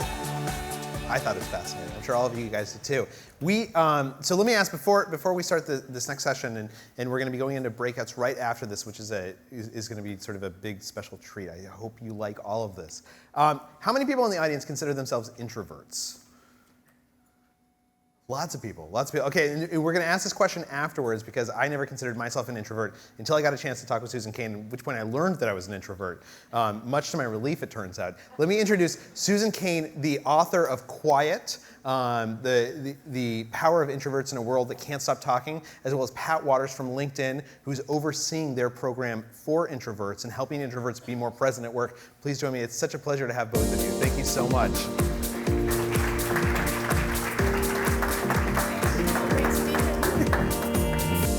So let me start, because to take everyone through the same education I had, I think there is a cultural stereotype of introverts, right, which are the kids who got beat up in high school and only stay at home watching Star Trek. Yeah. But that's not what introverts are. What is an introvert? Yeah, no, it's true what you say. I think people assume that we're talking about marginal outliers on the edge of society, and we're actually talking about half the population. Wow. Yeah. So introverts, you've probably heard this idea before that It has to do with where do you get your energy and how do you recharge your battery. So, you could be completely socially skilled, but still get your energy by leaving the party and going home afterwards. And that's true, that idea of the battery. But it's really just a metaphor for what's happening neurobiologically, because the fact is we have different nervous systems, and introverts have nervous systems that just react a little more to stimulation of all kinds, including social stimulation. That's interesting. Yeah, so it just means we want a quieter environment, because that's when when physically we feel at our best. So, and do we find that for introverts do introverts realize they're introverts early in life, or is it something where they read the book or someone explains to them what an introvert actually is and it's this aha moment? I've had a little bit of both from people. You know, there are some people who really come to me with the aha idea. And then I think there's a lot of introverts who maybe don't have a language for what they're experiencing early in life, but they're aware from a very early age that their own preference of how they would like to spend their time is different from what society expects of them. That's interesting. And at work, obviously, this has huge implications because the environment that you're in matters enormously. Yeah. And you, with Steelcase, you've actually invented an introvert's desk, right? Is that, Well, yeah. I mean, okay. So first of all, at work, yes, the number one comment that we get from clients at Quiet Revolution is they tell us we have this gigantic population of incredibly talented introverts who we are asking them to perform in a very extroverted culture that is telling them, if you want to get ahead, you have to self-promote, you've got to be speaking up at meetings, you've got to do X, Y, and Z. And sometimes it's explicit and sometimes it's implicit, but everyone knows that's what the social norms are. Right. So that's one aspect. And then, as you say, there's the physical design issue, where we're seeing this trend now of moving towards open plan offices which for an introvert could be like a nightmare, right? Because you feel your energy being sucked around by the people who are jabbering around you. Yeah, I mean, and the issue that's interesting too is there's this mountain of research showing that for extroverts also, radically open office plans where you have no place to go to get away, they're not good for anybody because if you know at any moment that you can be interrupted from doing your job, there's a part of it's called a cognitive load. There's a part of your brain that is not focusing on the task at hand. It's just knowing, okay, at any moment I might have to stop. Who knew that you would come and everyone out of this conference would go back to their offices and say, what we need to do is build more walls. Everyone, all the offices. Now, Pat, you've actually worked with Susan to implement some of these ideas at LinkedIn. Yes. And so tell me, what are you guys doing? So what we're exploring now is an idea of an introvert ambassador, quiet ambassador throughout LinkedIn. And so we've got 10 volunteers, and these are folks that identified themselves as introverts, and they weren't sure how to navigate what it means to lead in an extroverted world, and they were confused about how best to navigate. And so I've been doing a roundtable with 20 introverts when I travel around the world. And the hunger of knowledge is so great. And so in partnering with Susan, we thought, wouldn't it be great to make more of us that understand how to navigate, to find your voice, bring your confidence up, and give you the tips and tricks on how to navigate. Because if you have a simple tool, then you don't have to worry about how do I navigate this. I can pull out a tool and go, here's my voice. And we should say you're the head of HR at LinkedIn, so you're Correct. in a position to actually influence. Now, do you consider yourself an introvert? Is this something? I'm an introvert. Yeah. I'm it. And so, I mean, have you found, you've obviously been very successful, have you found that through your career, this is something that you've had to personally navigate? Yeah, for me, it was almost a do or die situation in terms of my career path. So when I was in my early 30s, I really want to be a great leader. And I found when I was doing influence management, traveling around the globe, there was a set of folks that felt distant from me, and I didn't understand why. And mind you, I love to eat by myself. I don't go out to happy hours. Social networks freak me out. I sweat my palms, the whole bit. And so Which is inevitable that you'd end up in LinkedIn, right? Yeah, exactly. And HR. So I'm totally screwed. And so I got this feedback, and they said, that these 10 folks don't know who you are, Pat. And so you need to express with them, your style, your values, your life, your family. And I'm like, oh, that's really intimate. And so I said, I'm an introvert. I don't want to do those things. And she goes, I never knew. And I go, yeah. It felt like a disease at the moment, right? Is it contagious? So she said, well, you got to at least learn how to declare who you are, to a couple of them, show them, how you navigate and make them trust you. Because if you are verbal, right, you have an opinion, and then you're quiet, you're miscuing the organization. And as a leader, that's really dangerous when you miscue them on trust. And so I learned at an early, stage to declare them an introvert, and here's how I get my energy, and I eat my lunch by myself to recharge, and so I'd be better for you in the afternoon, so please allow me to charge up. And if I didn't do that, I don't think I would have earned the trust. And now every time I onboard into a new role, into a new team, it's like not the first thing I say, but it's probably number 4 or 5. That's it's pretty early on. I mean, one of the big changes I think that's happened since the book has come out is the fact that when I asked before who's an introvert, that so many hands went up. I mean, I felt like this is something that like you didn't want to admit previously, right? It was like admitting that I have this this weakness that would make me less. But that's not really.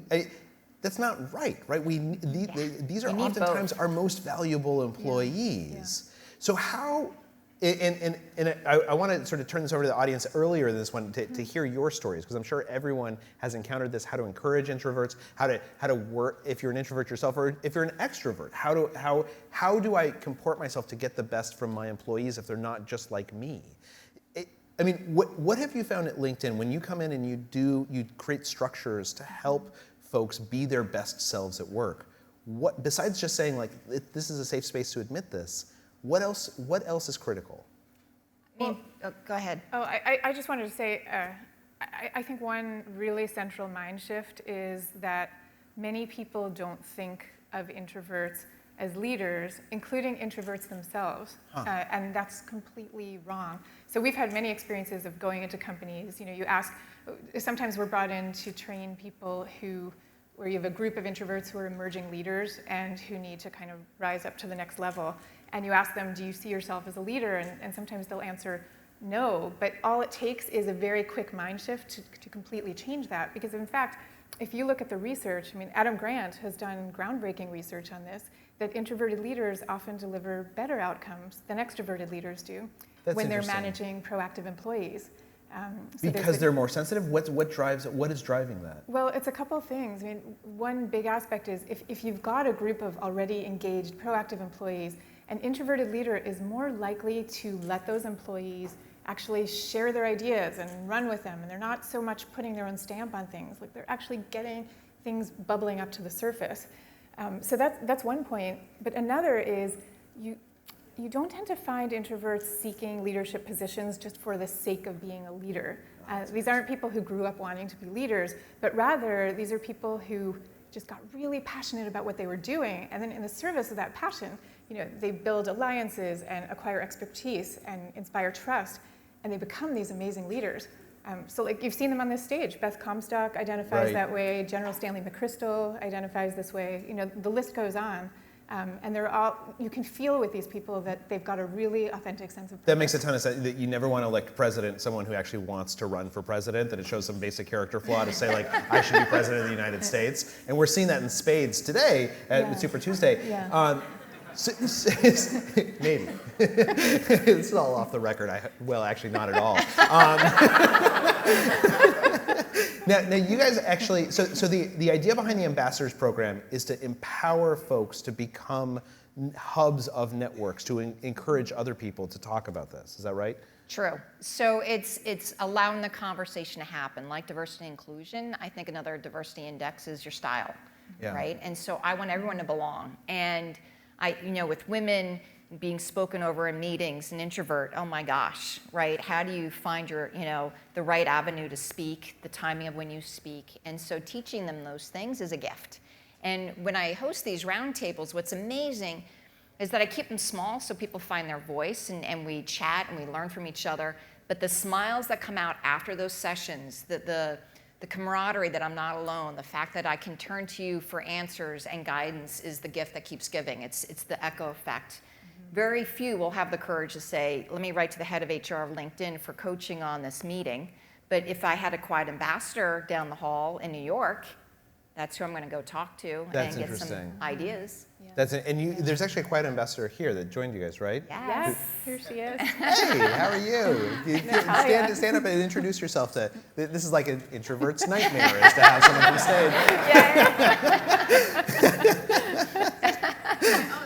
stage. You owned it. You owned it. You did great. So let me flip this a little bit on its head, and for all of you, and then we'll turn, because I really want to hear everyone's stories about how you think about this stuff.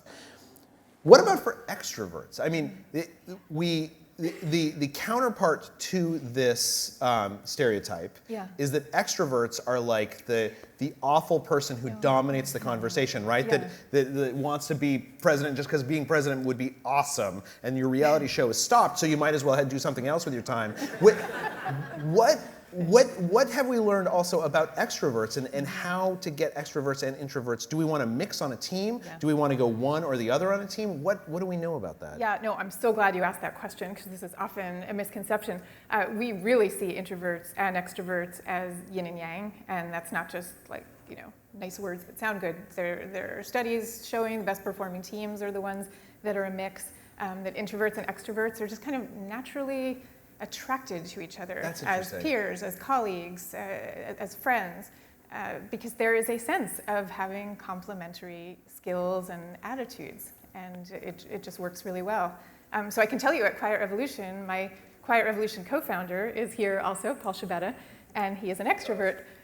And that's not an accident, and we joke around about it all the time. Like, there's so many times that we're thinking of a new initiative, and I'm the one who's kind of cautious and thinking about, well, let's take it slowly and think about this and think about that, and Paul's charging ahead. There's so many times like that where you can really see how much you need both of those inputs. Yeah, you can't imagine an organization working in a lopsided way where you're too much one way or too much the other. Well, and I imagine it's actually huge freedom, great freedom to be able to say, I have a natural instinct, I can indulge. Whoa, is that me? See what happens if you talk about presidential candidates? There's a drone strike coming. Is that you can say, I can be who I want to be because I know that there's a check in place. I know that I have people around me who help curb what might be over-enthusiasm or under-enthusiasm. And who respect the way I am. Yeah, absolutely. Yeah, So, which ties to your theme of psychological safety, which I thought was just right on. Yes. So let me turn to to folks in the audience. If you're willing, I'd love to hear from people who self-identify as introverts about what your workplace is like, what you have found about working, what works for you, how you've helped your workplace become more friendly to you. Yeah, in the back. I'm Debbie Beal. I run something called the Posse Foundation, which is a nonprofit. But we talk a lot about this, and I'd love to hear you talk more about tools, actual tools. There was a time when I used to run workshops with groups of 10 kids. And one day I was with a new group, and I walked into the room and I asked them to respond to a question, and there would be silence. And I couldn't understand it. We did the Myers-Briggs with them, and we found out they were all introverts, which is really unusual. So the next time I walked into the room and I said, here's a question, fill out your answer on an index card. Just those 5 minutes, the room exploded in conversation. And it was just a simple tool of understanding that introverts need time. So can you talk more about tools? Sure, I'll start, and then Susan, she can sure add. For me, there were simple tools, and I continue to evolve with Quiet Revolution Insights. But it's about speaking early in a meeting. If there's passion around a topic, I don't want to be in my head worried about, will I be called on? What am I learning? I have a point of view. I will speak early. And then my energy is spent really actively listening and being present, and that's helped tremendously.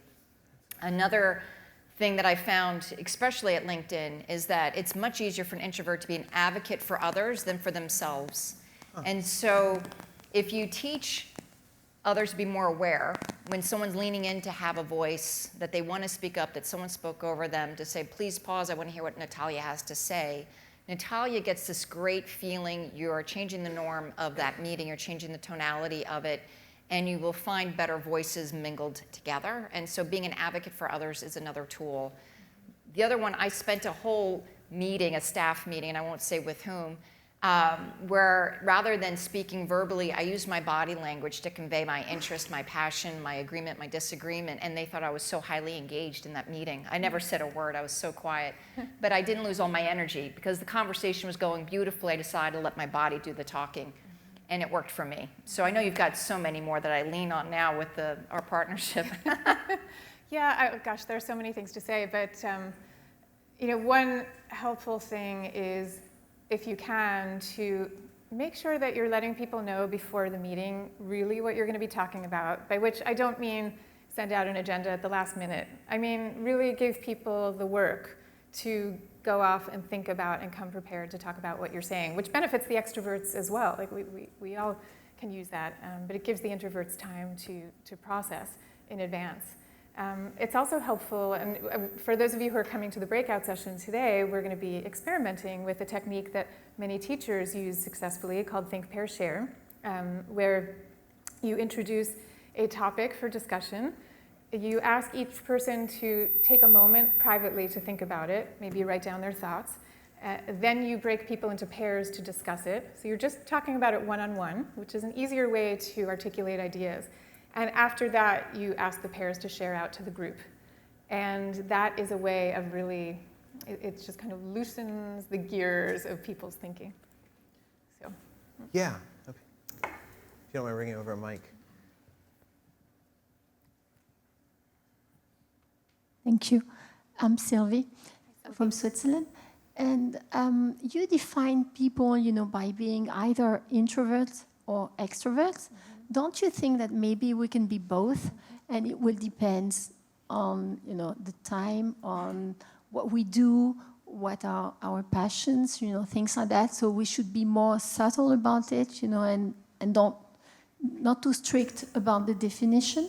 Yeah, I appreciate that question. This is very complex. So even Carl Jung, who is the psychologist who first popularized these terms in the 1920s, said, there's no such thing as pure introvert, pure extrovert. He said such a person would be in a lunatic asylum.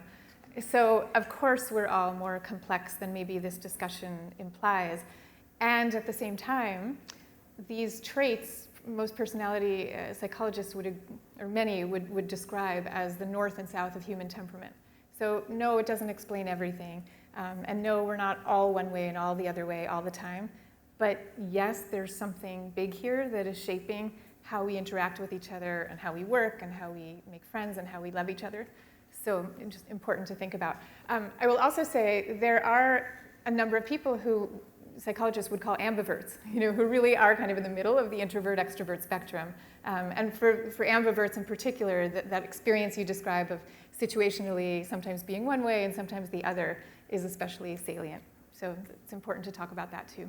I think we have time for one more question. Yeah. Hi, Pat. I'm curious about what space implications there are, especially a steel case here and so on. What are the space implications for designing the new office space and what you've been thinking about there? So not just at LinkedIn, but in prior companies, we've had an open floor space, open workspace. For the introverts and the extroverts, we have enough choice. For me, I'm a fan of choice. Depending on where I'm working and how I'm working, I might need a larger room to collaborate and brainstorm. I might want to walk around the building with a partner and have a one-on-one. So I love the fluidity of space, and it's appropriate to put on your headphones if you need it. There's a lot of science and work going on in noise dampening in those larger spaces, so you don't feel like you're walking in a tunnel of just a lot of noise. And so I'm a big fan of that as well. But defer to you about space and what you've learned in your journey. Yeah, I think I would echo you. I believe the ideal space is one where people really can move freely back and forth between private spaces and social spaces, but you really do need to have them both. I think of one company we interviewed who was a game video design company. And you hear so much talk about creativity equals collaboration equals open space. And so the leaders of the company were we're planning to move the company in that direction architecturally until they actually interviewed their designers who said, oh my gosh, no, we want some sense of walls and nooks and crannies. Not everywhere, not all the time, but we need it some of the time. Well, this is fascinating. It's all about choice. Yeah. I think one of the big themes that I've heard today is just talking about sort of diversity, that the workplaces of the future are going to be ones that are just much more conscious about diversity, whether that be gender, whether that be race, whether that be introvert versus extrovert affiliation, that it seems like creating this choice in this space. So thank you. Oh, go ahead. No, I'm sorry. I was just going to say, I think that's true. And I think, again, echoing your point about psychological safety, which I think is so spot on, to me, the real revolution is going to be, we're entering an era now where it's socially acceptable to talk about this stuff, and how we feel and who we are and what that means about how we work. There has until now been a sense that you should leave all that behind and not bring that up, when in fact it's totally central to how productive you are at your job. Absolutely. So, and we spend so much time at work that being able to bring our full selves to work is it's critical. Well, thank you both so much for joining me. I really, really appreciate it. So now we're going to do something that frankly, this is an experiment. We have never done this before, but our thought was, you are all so talented and so interesting, and the conversation is actually best when we're all kind of participating in it. And we felt like we wanted to have every single person up on stage who's in this room, which rather than doing that, because that would keep us here till about Thursday, what we wanted to do instead was to have these breakout sessions. And all of you should have your breakout session assignments of this. We're going to do one breakout session, then another breakout session. The folks who've been up on stage will be leading those breakout sessions and talking with Susan about introversion, talking with Adam Grant about give and take, talking with me about habits. And the idea is that this really is a conversation, right? That we want you to come into a room, small groups. We want to encourage a dialogue where you and we get to learn from you, you get to learn from each other, and have this conversation. We're first going to have a short break so that you can go and get yourself ready for participation. You can tap your most extroverted sympathies and readiness. And we'll have folks out in the room in order to bring you to, we're running behind, so we go to breakouts very quickly. We'll have folks out there to help you guide where you're going for the breakout sessions. There will be a name card in front of each of the rooms, so if you wouldn't mind going to the room that you're assigned to and picking up your name card, that way you can put the name card on the table, everyone else knows who you are, and we'll have folks to help you do that. The first one will start promptly at 4:15. It's now 4:06, so please take a couple of minutes to get a refreshment, and then we'll start the breakouts, and then we'll come back after the two breakouts to see J.J. Abrams talking about making this small movie you might have heard of named Star Wars. Thank you so much.